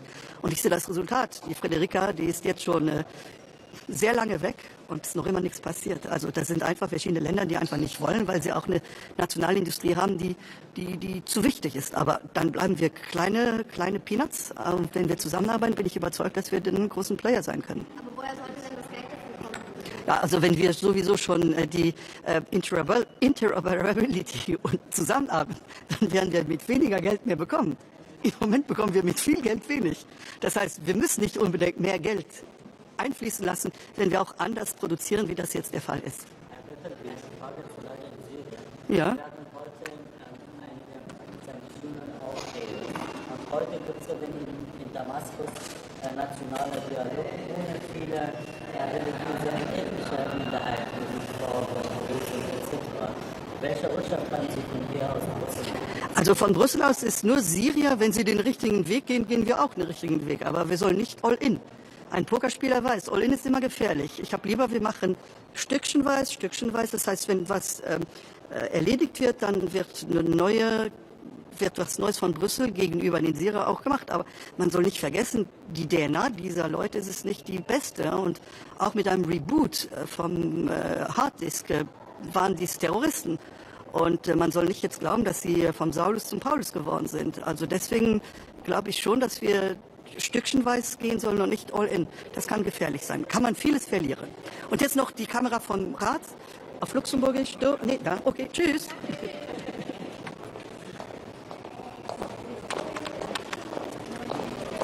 A very good morning.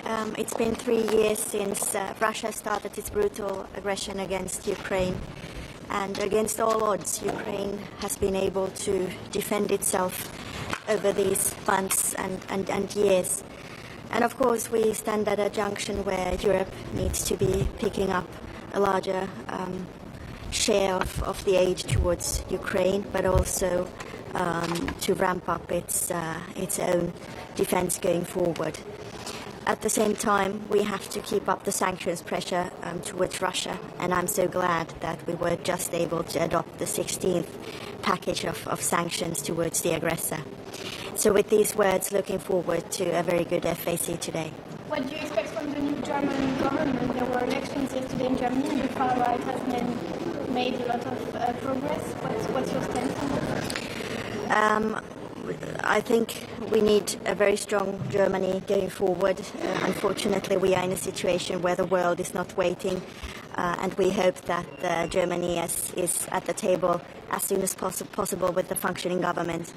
And we look forward to working together with Friedrich Merz and his team on all the issues that are so important right now. Minister, how do you want to make sure that Europe plays a role when it comes to peace negotiations between Ukraine and Russia? And how should Europe concretely be involved in case of a ceasefire? You know what? Europe will be playing a role in any case, because anything what comes to, for instance, the sanctions that we impose against Russia, anything what comes to the aid, the military aid we are providing Ukraine individually as European countries, but also as the European Union.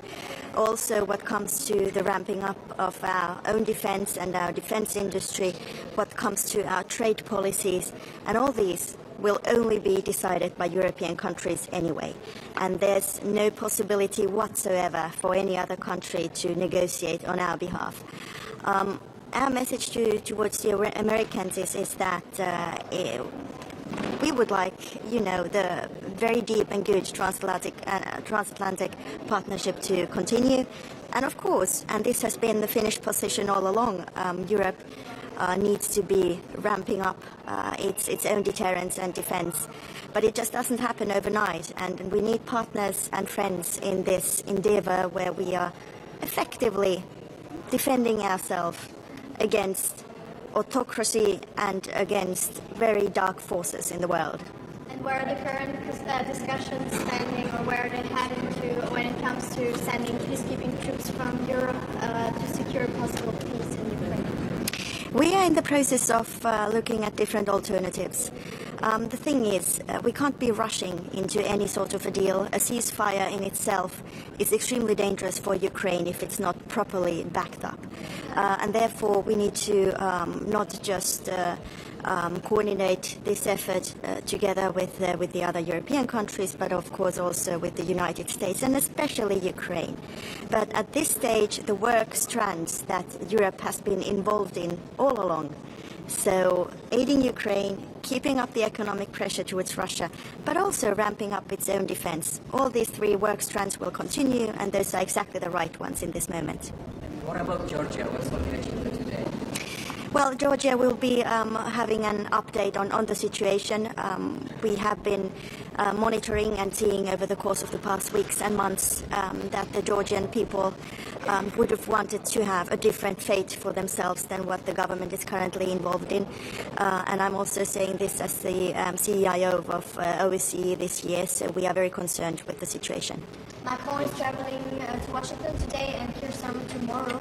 So does it mean that if Trump wants to call Europe, he will be able to call Macron from now on? Or how do you ensure that Europe is speaking with one voice? Well, High Representative Kaja Kallas is also traveling there. And I think since we are not a federation of Europeans, at least not yet, we are a union of 27 member states. I think we should be so glad that we have been able to be fairly unified over the course of the past 3 years.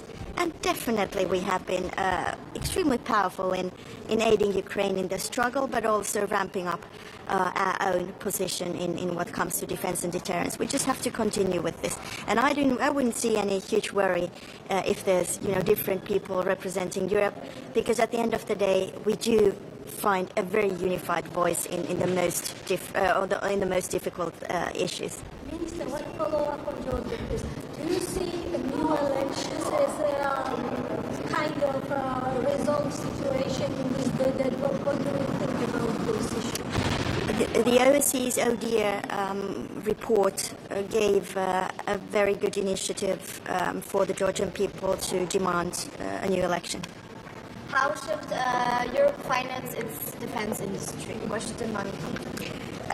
Well, a significant bit of it should come from the private sector, and we should definitely do everything that is possible in order to incentivize the private sector and at least take away all those hurdles we have put in the way of private money finding themselves into the defense sector, meaning the ESG criteria and all of the sustainable financing criteria, which in the past years has not given room for the defense industry. At the same time, if we are not able to fund sufficiently a defense industry, I don't think we are sustainable in the long term, and I'm not just talking about the environment here. So getting rid of those hurdles, at the same time, of course, our states need to be also active in this, and I think also the European Union. And now I'm looking forward to the white paper on defense, which will come out in a couple of weeks' time, and that will duly focus on European efforts together and joint efforts on this regard. Would common debts also be an option?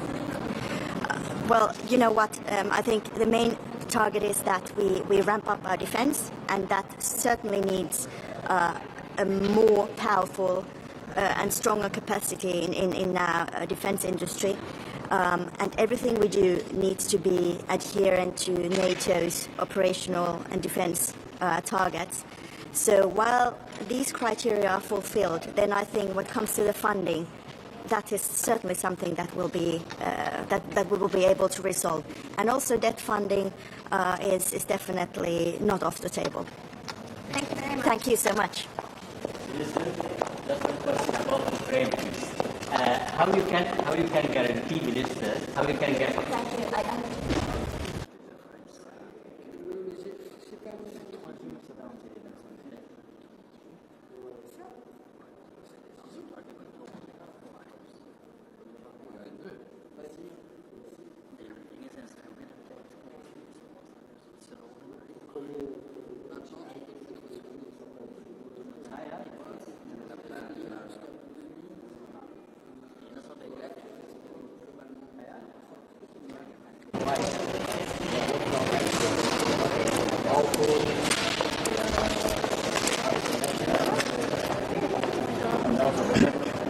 Dzień dobry Państwu.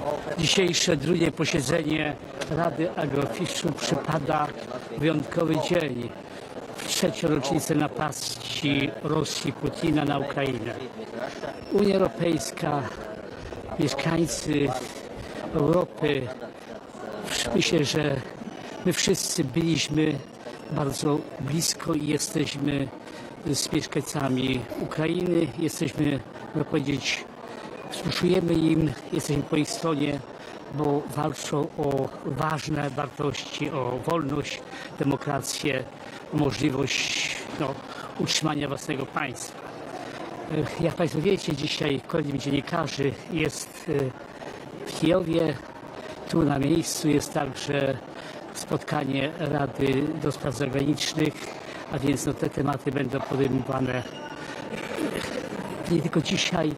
One były zawsze w centrum uwagi, będą dalej, bo dynamika zmian, nowych sytuacji, które się pojawiają, jest wyjątkowo duża.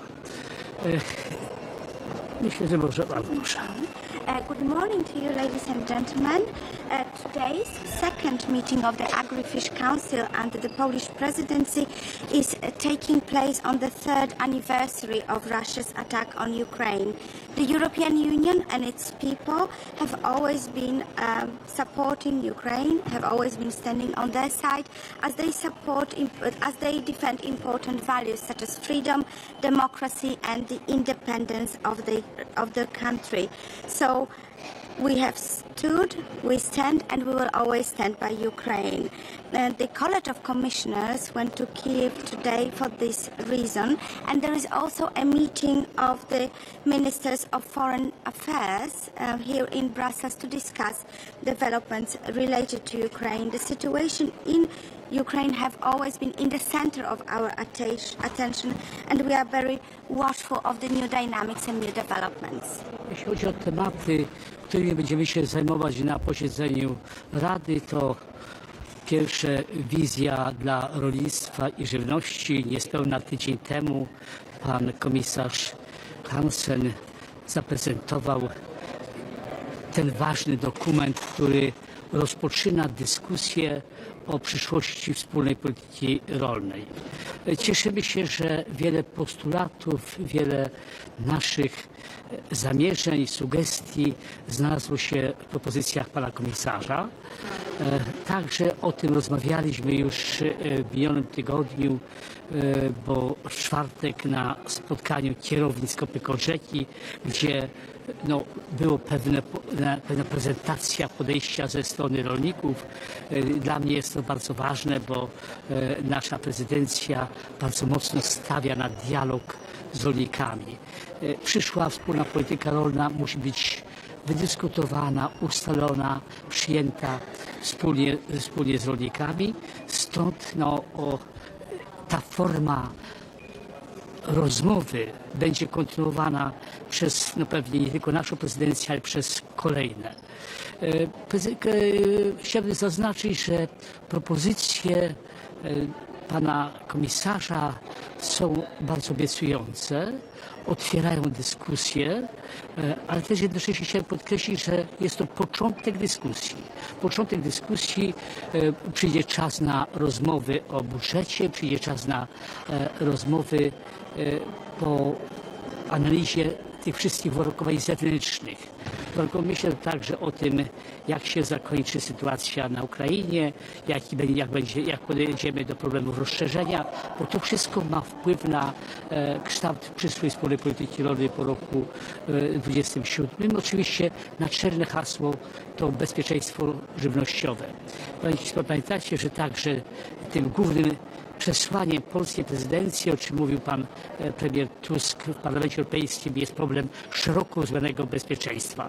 Także dużo uwagi poświęcamy problemom środowiska, klimatu, ale także patrzymy na to poprzez pryzmat zachowania konkurencyjności sektora rolnego Europy w kontekście także tych uwarunkowań zewnętrznych. Chodzi o otwarcie Europy na napływ towarów z krajów trzecich. Drugim tematem So as regards the topics for today's discussion, we will start the meeting with the presentation of the European Commission's vision for agriculture and the food sector. It's a very important topic.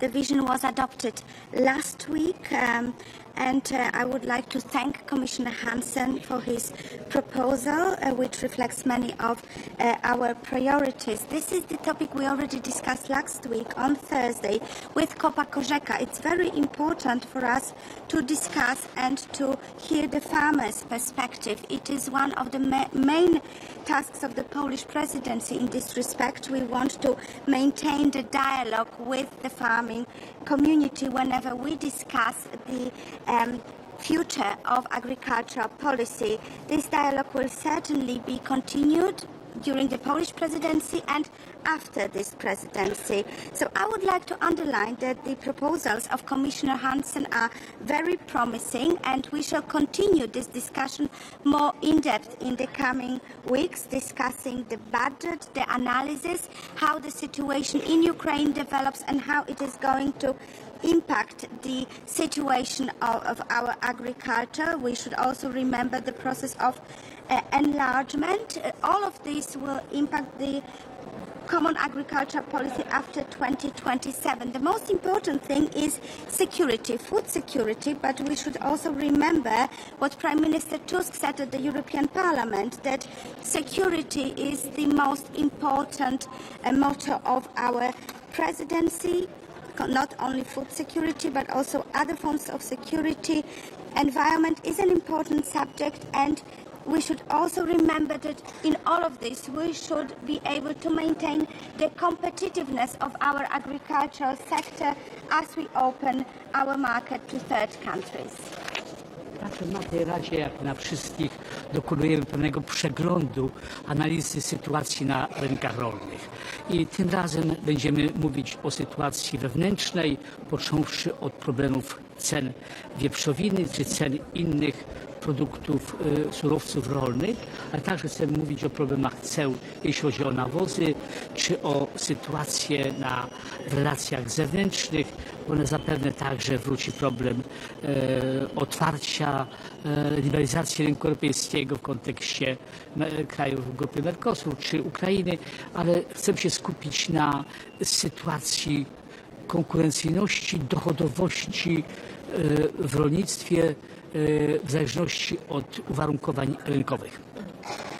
Another topic that shall be discussed today is the situation on agricultural markets. We will be discussing issues internal to the European Union, namely the pork prices, but also customs duties and their impact on the market, the custom duties on fertilizers, and the in general opening of our agricultural markets in the context of the trade agreement with Mercosur, but also the situation in Ukraine, all the time trying to remember that it is very important to maintain the competitiveness of the European agriculture. Trzeci temat wyjątkowo ważny to rural proofing. Proszę Państwa, w Europie co czwarty obywatel, co czwarty ta osoba mieszka na obszarach wiejskich. W rolnictwie pracuje w ujęciu, w zależności od kraju, od 1% do 23%. A więc rolnictwo to nie tylko wieś. Wieś to nie tylko produkcja rolna. Wieś jest atrakcyjnym miejscem dla pracy wielu Europejczyków. Szczególnie teraz, kiedy system możliwości internetowe, pracy zdalnej czynią dodatkowe możliwości, że praca może się odbywać niekoniecznie w miejscu zatrudnienia. Stąd chcemy podjąć problem funkcjonowania, rozwoju obszarów wiejskich, rozwoju tych obszarów, zapewnienia odpowiednich warunków w zakresie infrastruktury, szeroko rozumianej technicznej czy społecznej, usług cywilizacyjnych, ale także problemów związanych z dostępem do różnych dóbr, które powinny być w jednakomym zasięgu bez względu na to, gdzie kto mieszka. Dlatego chcemy, aby obszary wiejskie mogły być wsparte finansowo z różnych funduszy, z polityki spójności czy z środków na rzecz ochrony środowiska, a nie tylko ze wspólnej polityki rolnej. Wspólna polityka rolna to przede wszystkim wsparcie tych dodatkowych działań, przemian w rolnictwie, jeśli chodzi o drugi obszar, drugi filar, ale także budowa infrastruktury, ale uważamy, że do wspólnej polityki rolnej, do tych finansów muszą dołączyć inne fundusze, inne polityki, aby wspierać i odpowiednio zadbać o rozwój obszarów wiejskich. The third topic we are going to discuss is the rural proofing. It's important to realize that 1 in every 4 persons in the European Union lives in rural areas, and as regards the share of persons working in agriculture in different member states, it varies from 1% to 23%. So it's very important for us, and we also have to remember that even persons that do not work in agriculture often choose to live in rural areas. They select rural areas as the place of residence. Many persons are still working online, so it's their choice not to live in big cities, and we should make sure that we support and develop these rural areas, offering infrastructure, technical, social infrastructure, services. So regardless of where you live, you should have access to all the relevant services and infrastructure. Thus, we believe rural areas could be supported also from other funds, the cohesion funds and funds for the environment. The Common Agricultural Policy has funds foreseen for the reform of agriculture in the second pillar and for some infrastructure. However, we believe that also other funds and other policies should support rural areas in the development in terms of infrastructure and services. Pokazano, a więc trzeba skończyć. They will be at the press conference later. Okay. 5:30. Dokumentów do Ukrainy, panie ministrze, chociażby. I to sankcje przyjęte. Dokładnie. Proszę Państwa, jesteśmy pełni obaw. Jednocześnie jesteśmy, myślę, że wszyscy Europejczycy po stronie wartości i działań, które czyni Ukraina. Stąd miejmy nadzieję, że to, co czyni także Komisja Europejska, wszyscy mieszkańcy Europy, będzie istotnym wsparciem dla oczekiwań Ukrainy, ale mamy świadomość, że decyzje w dużej mierze są w innych regionach świata, nie tylko tu w Europie. Panie ministrze, a czy przedłużenie ewentualnej liberalizacji na handel towarami z Ukrainy nie będzie wsparciem dla Ukrainy? Będziemy dyskutować o tym, żeby to było z korzyścią dla obu stron, dla zachowania takiego partnerstwa w przygotowaniu Ukrainy do przyszłego rozszerzenia, do przyszłego wejścia do Unii Europejskiej. Dziękujemy bardzo. O 5:30. Bardzo później. Dobré dopoledne, dobrý den. Dobrý den. Pane ministře, dobré ráno. Scházíte se dnes ve den 3. výročí ruské agrese proti Ukrajině.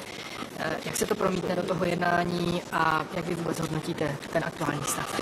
My jsme na začátek jednání uctili symbolickou minutou ticha 3 roky plnohodnotné ruské invaze na Ukrajinu. Myslím si, že to byla velmi důstojná připomínka a teďka už se rozeběhlo to politické jednání. Přijetí 16.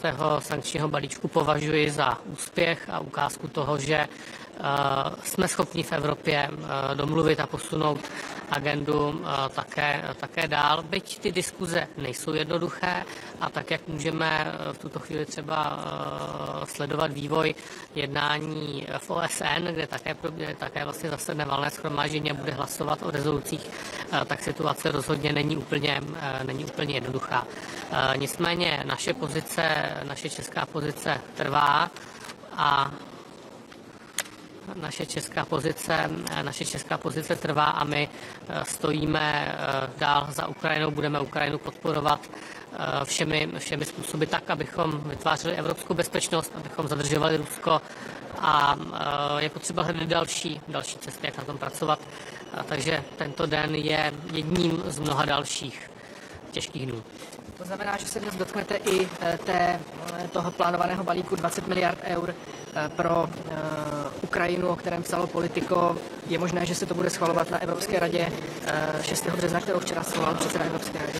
To je něco, co Rada ministrů zahraničních věcí v tuto chvíli neřeší. Uvidíme, co přinese předseda Evropské rady právě na tu mimořádnou radu. Já myslím, že to je dobrá zpráva, že se evropští lídři dokáží takto flexibilně v plnohodnotném formátu sejít. Ještě bych se chtěl zeptat vaše reakce na výsledek německých parlamentních voleb. Co to přinese pro Českou republiku, co to přinese pro Evropskou unii? Tak já samozřejmě gratuluji vítězi.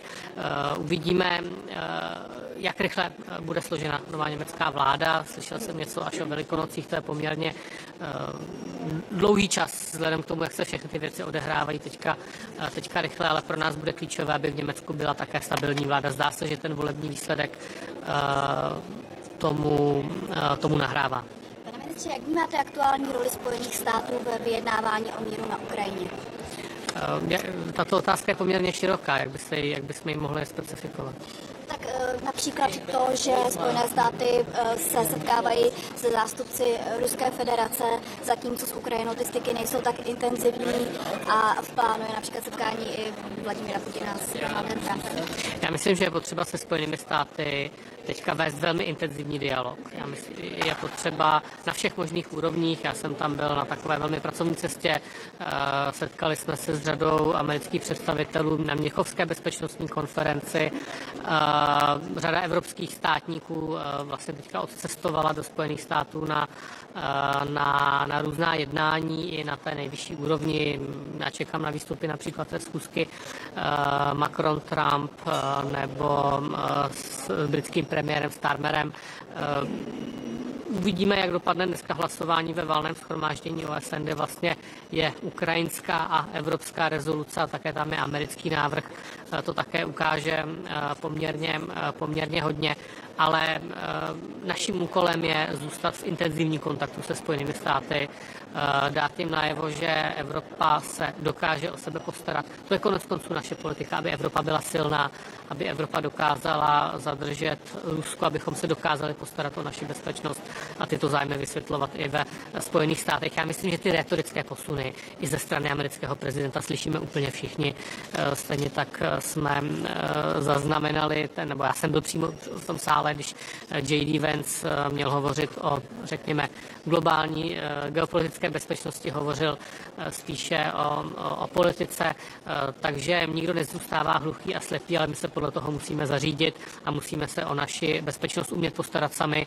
Nemůžeme tedy spoléhat, že přijde zpoza oceánu, ale zároveň nesmíme žádným způsobem ty vztahy eskalovat, hrotit. Musíme prostě vést ten dialog, bavit se, ty vztahy jsou intenzivní, budou intenzivní. Máme extrémně intenzivní hospodářské vztahy, ale konec konců i v obranné spolupráci. Možná jenom budeme pracovat s jinými východisky, ale ten hlavní závěr je, že Evropa musí zvýšit výdaje na obranu a musíme umět se o tu naši bezpečnost zasadit. A kvůli tomu se konec konců schází Evropská rada, kvůli tomu proběhl ten videokol nebo i toliko diskutovaná večeře v Paříži. Pane ministře, nejste trochu zklamaný z toho 16. balíčku, protože není tak silný, jak se říkalo, není tam zákaz dovozu ruského LNG ani ten náš návrh na omezení pohybu ruských diplomatů. Nejsem zklamaný, já to beru jako práci, je to bruselská byrokracie, velká mašina, která se postupně posouvá a nakonec musí být souhlas 27 členských států. Víme, že v Unii máme bohatou diskuzi, když to řeknu hodně diplomaticky, takže každý úspěch, každá společná shoda, já to vnímám jako velký úspěch. A co se týče těch mých návrhů, tak já je pravidelně vznáším. I tentokrát jsem vznesl návrh na omezení pohybu ruských diplomatů, technického personálu, rodinných příslušníků příslušníků. Podařilo se nám na naši stranu získat Francii, takže vidíme, jestli třeba výsledek německých voleb, ale nechci předbíhat, nějakým způsobem se nám podaří získat dalšího spojence. Je potřeba na tom pracovat, já k tomu přistupuji velmi trpělivě. Dobrý den. Ještě k těm sankcím, tak bude se dnes projednávat i to, co by bylo případně s evropskými sankcemi na Rusko v případě, že by se Donald Trump s Vladimirem Putinem nějakým způsobem dohodnul na určité formě příměří bez Evropy. Já myslím, že jakákoliv dohoda na příměří musí být s ukrajinskou účastí a za dohody i s Evropou. Já si neumím představit, že jakákoliv efektivní dohoda, která by skutečně vedla k příměří, by nebyla domluvena na tomto půdorysu. Konec konců to bylo jedno z mých sdělení dneska na radě. Pane ministře, tak pokud si můžu ještě tady a potom we will move over there in English, yeah? Pokud by Česká republika byla přizvána k mírovým jednáním, jste ochotný jednat se Sergejem Lavrovem? Já nebudu spekulovat o podobě jednání nebo o tom, s kým bych jednal nebo nejednal. Děkuji.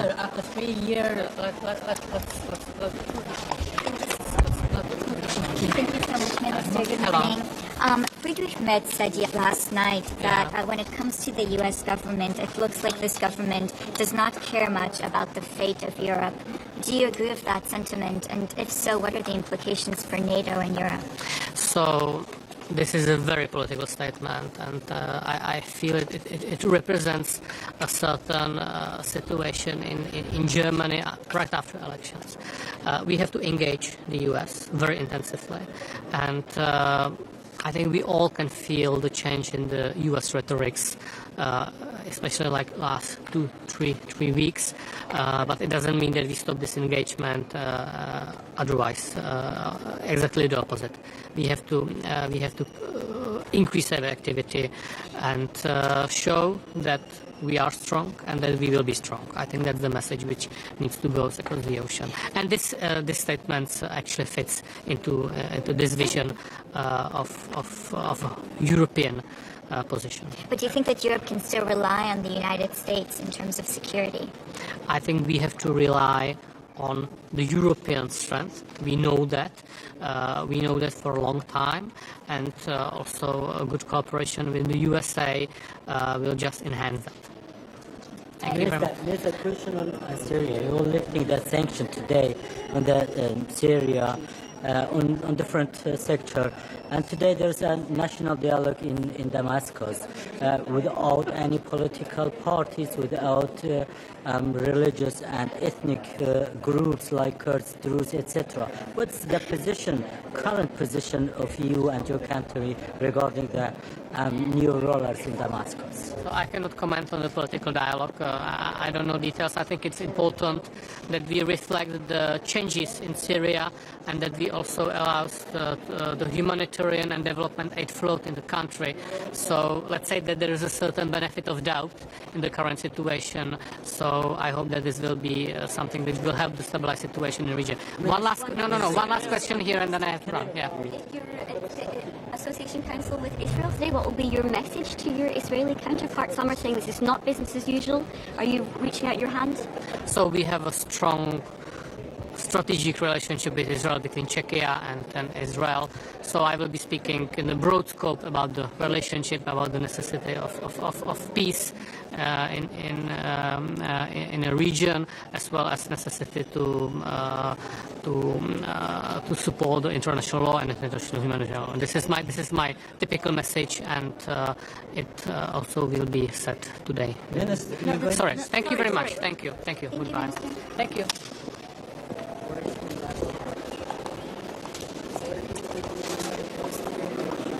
Okay, hello everyone.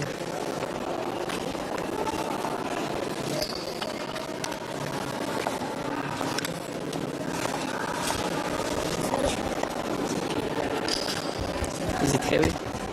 Yeah. Okay. I'm ready, okay? Mesta. Evo, kao novi ministar u vladi Republike Hrvatske, ministar poljoprivrede, šumarstva i ribarstva, Imam osobitu čast i zadovoljstvo predstavljati Republiku Hrvatsku na Agrifish vijeću, danas ovdje zastupati interese Republike Hrvatske. Dvije iznimno bitne teme za Republiku Hrvatsku, a i za mene osobno su danas na dnevnom redu. Prva je vizija o budućnosti poljoprivredne politike unutar Europske unije, a druga je stanje na tržištu i razvoj ruralnih prostora i jačanje ruralnih prostora unutar Unije. Ono što možemo reći da srž obje teme su svakako obitelj, obiteljsko poljoprivredno gospodarstvo kao okosnica modela poljoprivrede u Republici Hrvatskoj, odnosno kao temelj ruralnog razvoja bez kojega nema razvoja tih područja.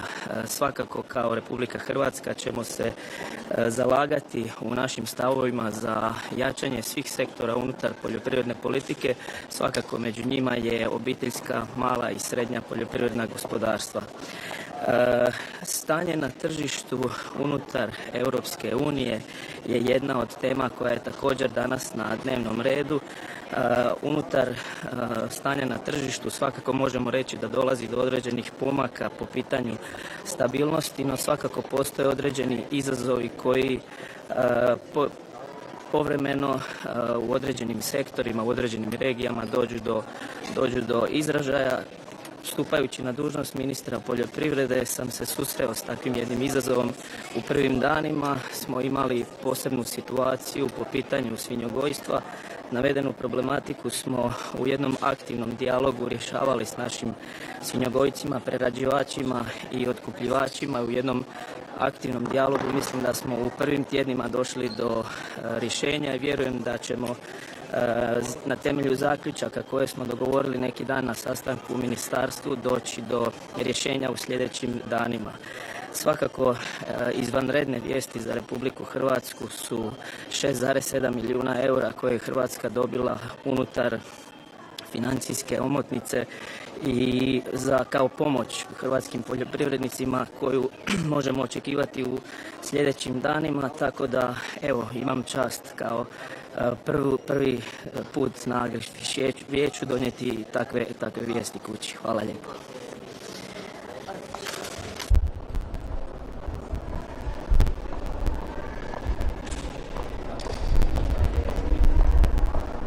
Good morning. On the Commission vision on the agriculture future, we welcome the proposal that the Commission came out, but there were main three, let's say, visions. The first of all, the CAP must remain as the separate, strong agriculture policy. At the same time, as well, the funding for the CAP must be separate as the separate funds. And the next one, rural development. The rural development must be strengthened, especially regarding the territories which are more from the Central Europe, let's say the islands far more, and of course the border which are with the aggression countries. Now when the war came out in Ukraine and the border with Russia actually is closed, and the regions which are very close to Russian border, there is no trade, there is needed support, and the rural areas and the border areas are very important to support farmers, and not only farmers but the people who are living and working very close to border. And the third thing regarding the agriculture policy, very simple administration and very simple approach, without bureaucracy, without any, let's say, extra demands from the farmers. Simple CAP, simple administration, and that is very needed. Regarding the tariffs, okay, we appreciate the Commission proposal on the tariffs, but the steps is needed more quick and more wider, you know. We are not so happy, so there is not included all food. We are asking next time include the fish and also the fertilizer. There is no all fertilizers, there is just some part of the fertilizers, and then that's our position. There must be included all fertilizers and all food.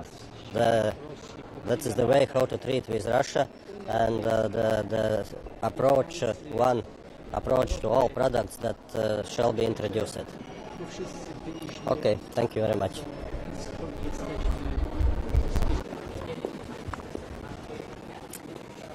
Good morning. Today we will discuss about the Commission vision for the agriculture and food. It is very important that we will continue the good work to have a better position for our farmers in the food supply chain, and it's very important that the profitability of our agriculture will be in the very core of the vision. So also the economical viability of the rural areas is very important, and it's extremely important to underline that we need young farmers generation to step into the business, and also that we will support their future. Then we will discuss also about the rural proofing principle, and for example, Finland is accounted 95% of rural area, so the economical viability of rural areas is very important, and we need to mainstream the rural proofing in all political sectors. That is the way how we can highlight the importance of rural policy. And the third issue on our agenda is the market situation. Today is the third anniversary of the Russian aggression war against Ukraine, and I fully support the Commission tariff policy that we will have higher tariffs for Russian and Belarusian products, and also it's very important that we continue to use all means to support Ukraine in this very hard situation. Thank you. Eli tänään meillä keskustellaan tästä tulevasta visiosta meidän maataloudelle, ja on todella tärkeää, että siellä on kuultu viljelijöiden ääntä ja että maatalouden kannattavuus, ruoantuotannon ensisijaisuus ja myöskin sitten maaseutualueiden elinvoima ovat hyvin tärkeässä osassa tuossa visiossa. Ja tietysti se, että millä pystymme varmistamaan myöskin nuorten tuottajien tulon alalle. Sitten keskustelemme myöskin maaseutuvaikutusten arvioinnista. Suomellehan tämä maaseutuvaikutusten arviointi on erittäin tärkeää, koska meillä 95% meidän alasta voidaan laskea maaseutumaisiksi alueiksi, ja siinä mielessä maaseudun elinvoima on koko maan elinvoimaa. On tärkeää valtavirtaistaa tämä maaseutuvaikutusten arviointi eri politiikkalohkoilla. Ja sitten kolmanneksi muistetaan, että tänään on myöskin sitten Venäjän aggressiivisen sodan Ukrainaa vastaan vuosipäivä, ja meidän täytyy kaikin mahdollisin keinoin myöskin tukea Ukrainaa, ja myöskin ymmärrettävä se, että näiden niin venäläisten kuin valkovenäläisten tuotteiden tullitariffien nostaminen on yksi keino tässä. Ja on todella tärkeää, että myöskin sitten Ukrainalle maatalouden tuotteiden vientipolitiikka tulee olla ennustettavaa. Kiitos.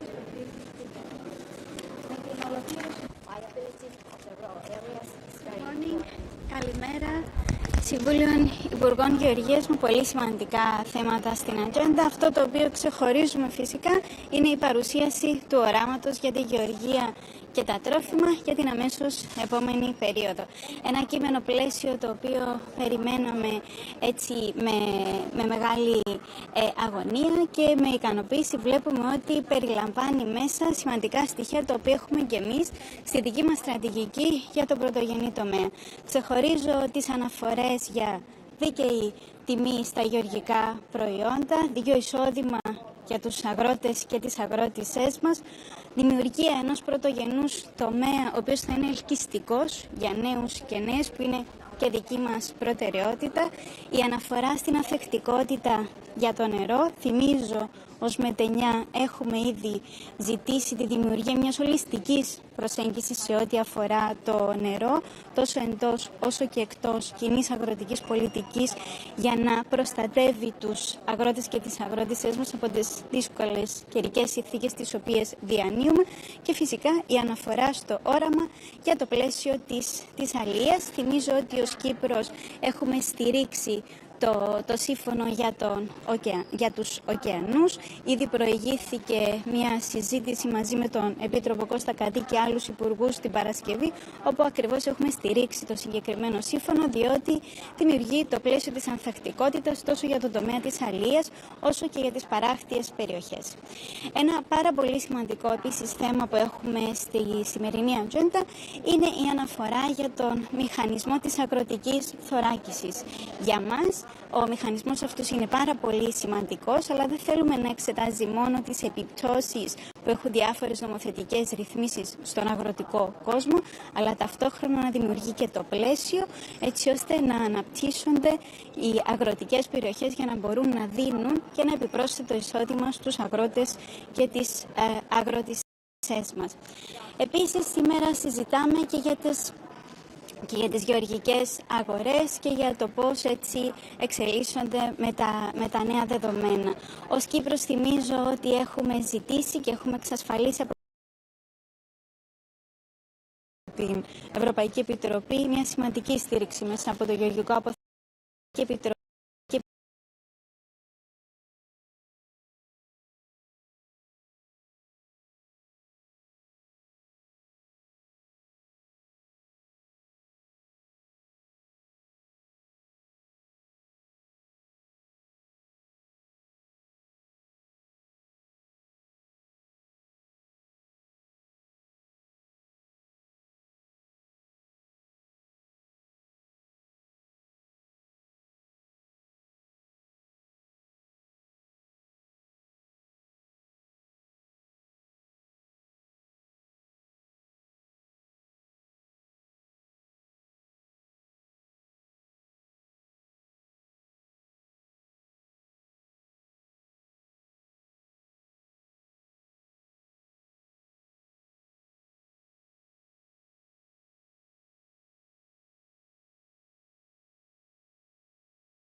mimo Evropskou unii.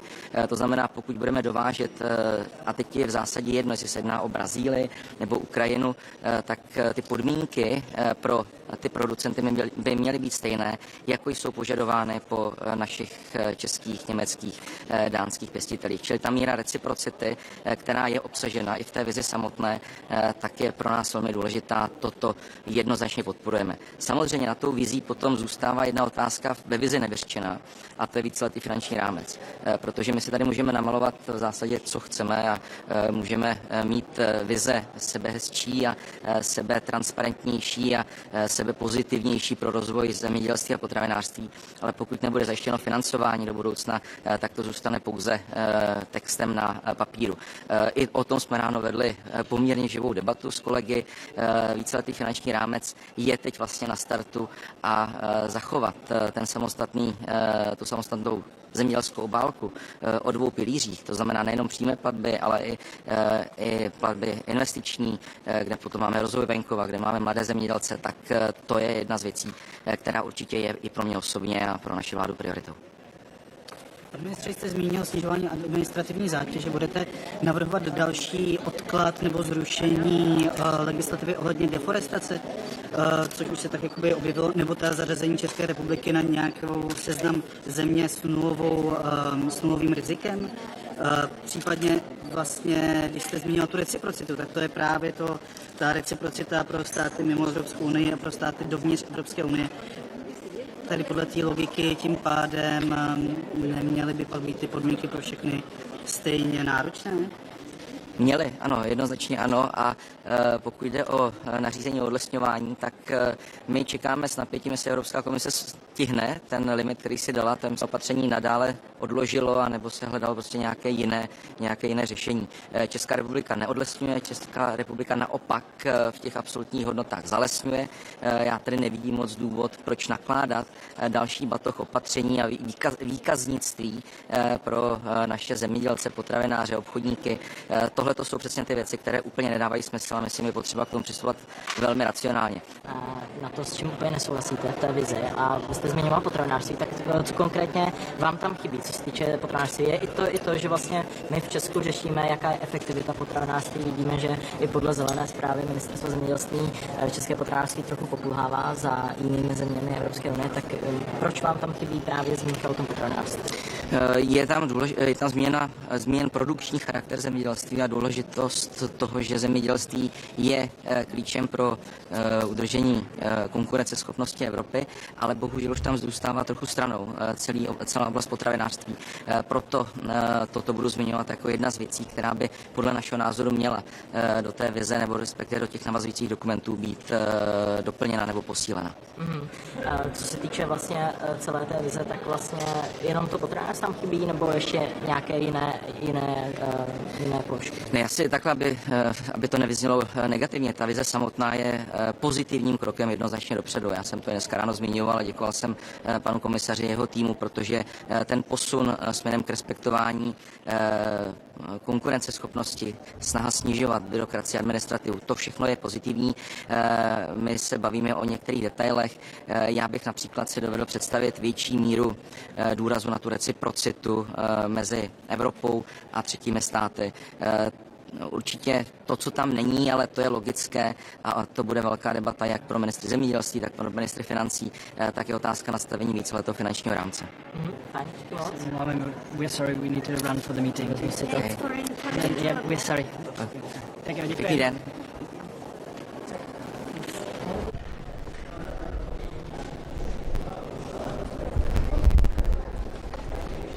Muy buenos días. En el Consejo Agrifis de hoy vamos a discutir tres temas que yo creo que retienen la atención del momento. El primero, el documento de la Comisión Europea aprobado la semana pasada, son los que tenemos de forma inmediata en relación con la agricultura y la alimentación en la Unión Europea. Es un documento que reproduce muchos de las aportaciones que hemos realizado en la Estrategia Nacional de Alimentación. Citaré únicamente tres. La primera, en relación con las prácticas comerciales desleales, el hecho de que se incluya por primera vez en un documento de la Comisión la prohibición de las ventas a pérdidas, además del contrato por escrito o el observatorio de la cadena, nos parece una aportación muy interesante para los ingresos de agricultores y ganaderos. Segundo aspecto en el que también encontramos un reflejo, la priorización de las ayudas de la política agrícola común para el periodo post-2027.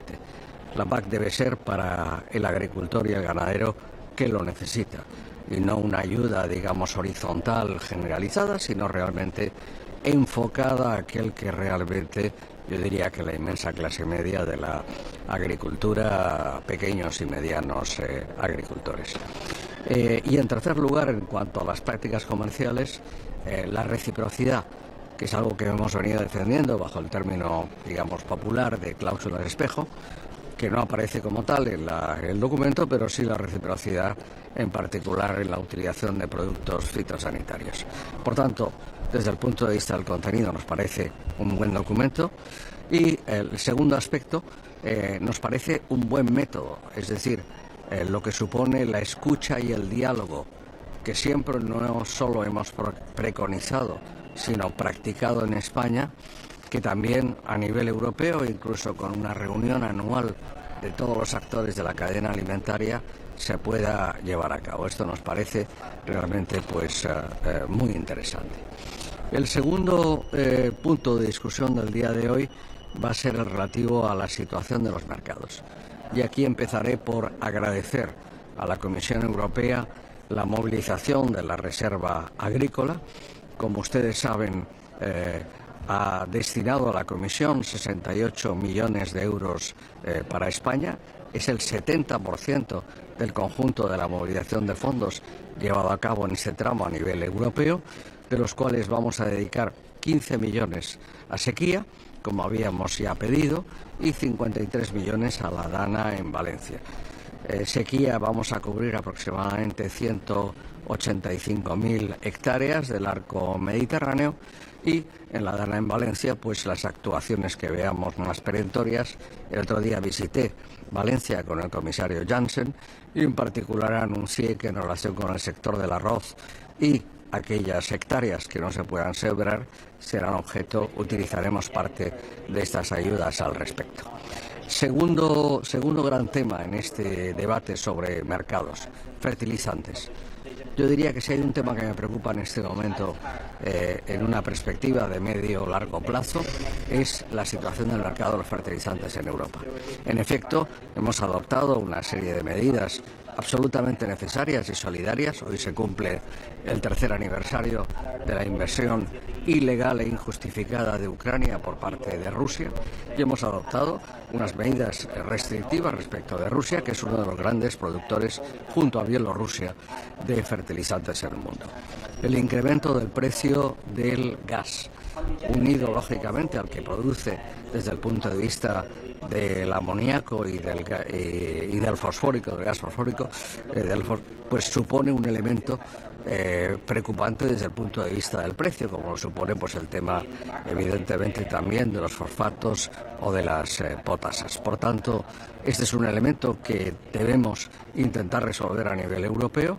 Es un buen ejemplo también de lo referente a la autonomía estratégica de la Unión Europea, pero claro, tenemos muy poco tiempo para ajustar la oferta y demanda dentro del mercado, y para mí es un elemento de preocupación, y por eso lo voy a plantear, porque la Comisión Europea nos debería ayudar en este sentido.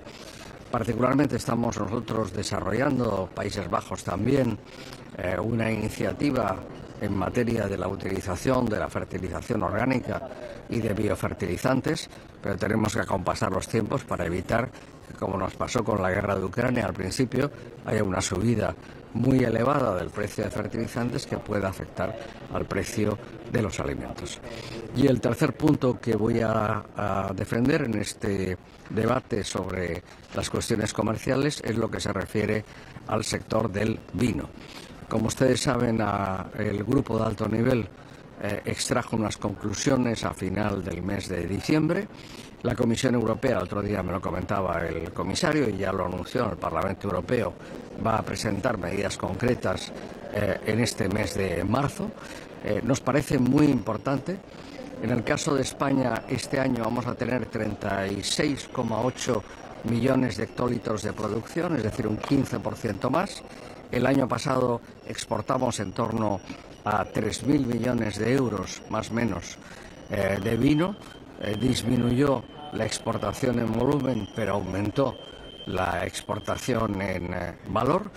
Y está claro que estamos con problemas vinculados, digo, a nivel europeo, en ciertas zonas y en ciertos segmentos. Por ejemplo, está habiendo un cambio de tendencia este año y el año pasado. La uva blanca tiene un precio superior a la uva tinta, y evidentemente esto significa que hay un cambio de tendencia, yo diría que muy importante. Hay tres temas que tenemos que abordar. Uno es el de la, digamos, resistencia del sector, teniendo en cuenta la situación de los mercados y también la situación del cambio climático. La segunda es cómo ajustar esa oferta y de qué modo poderlo hacer, y esperamos sugerencias, propuestas de la Comisión Europea. Y finalmente, cómo seguimos las tendencias desde el punto de vista del consumo y nos adaptamos a ellas, y además defendemos, y España lo defiende,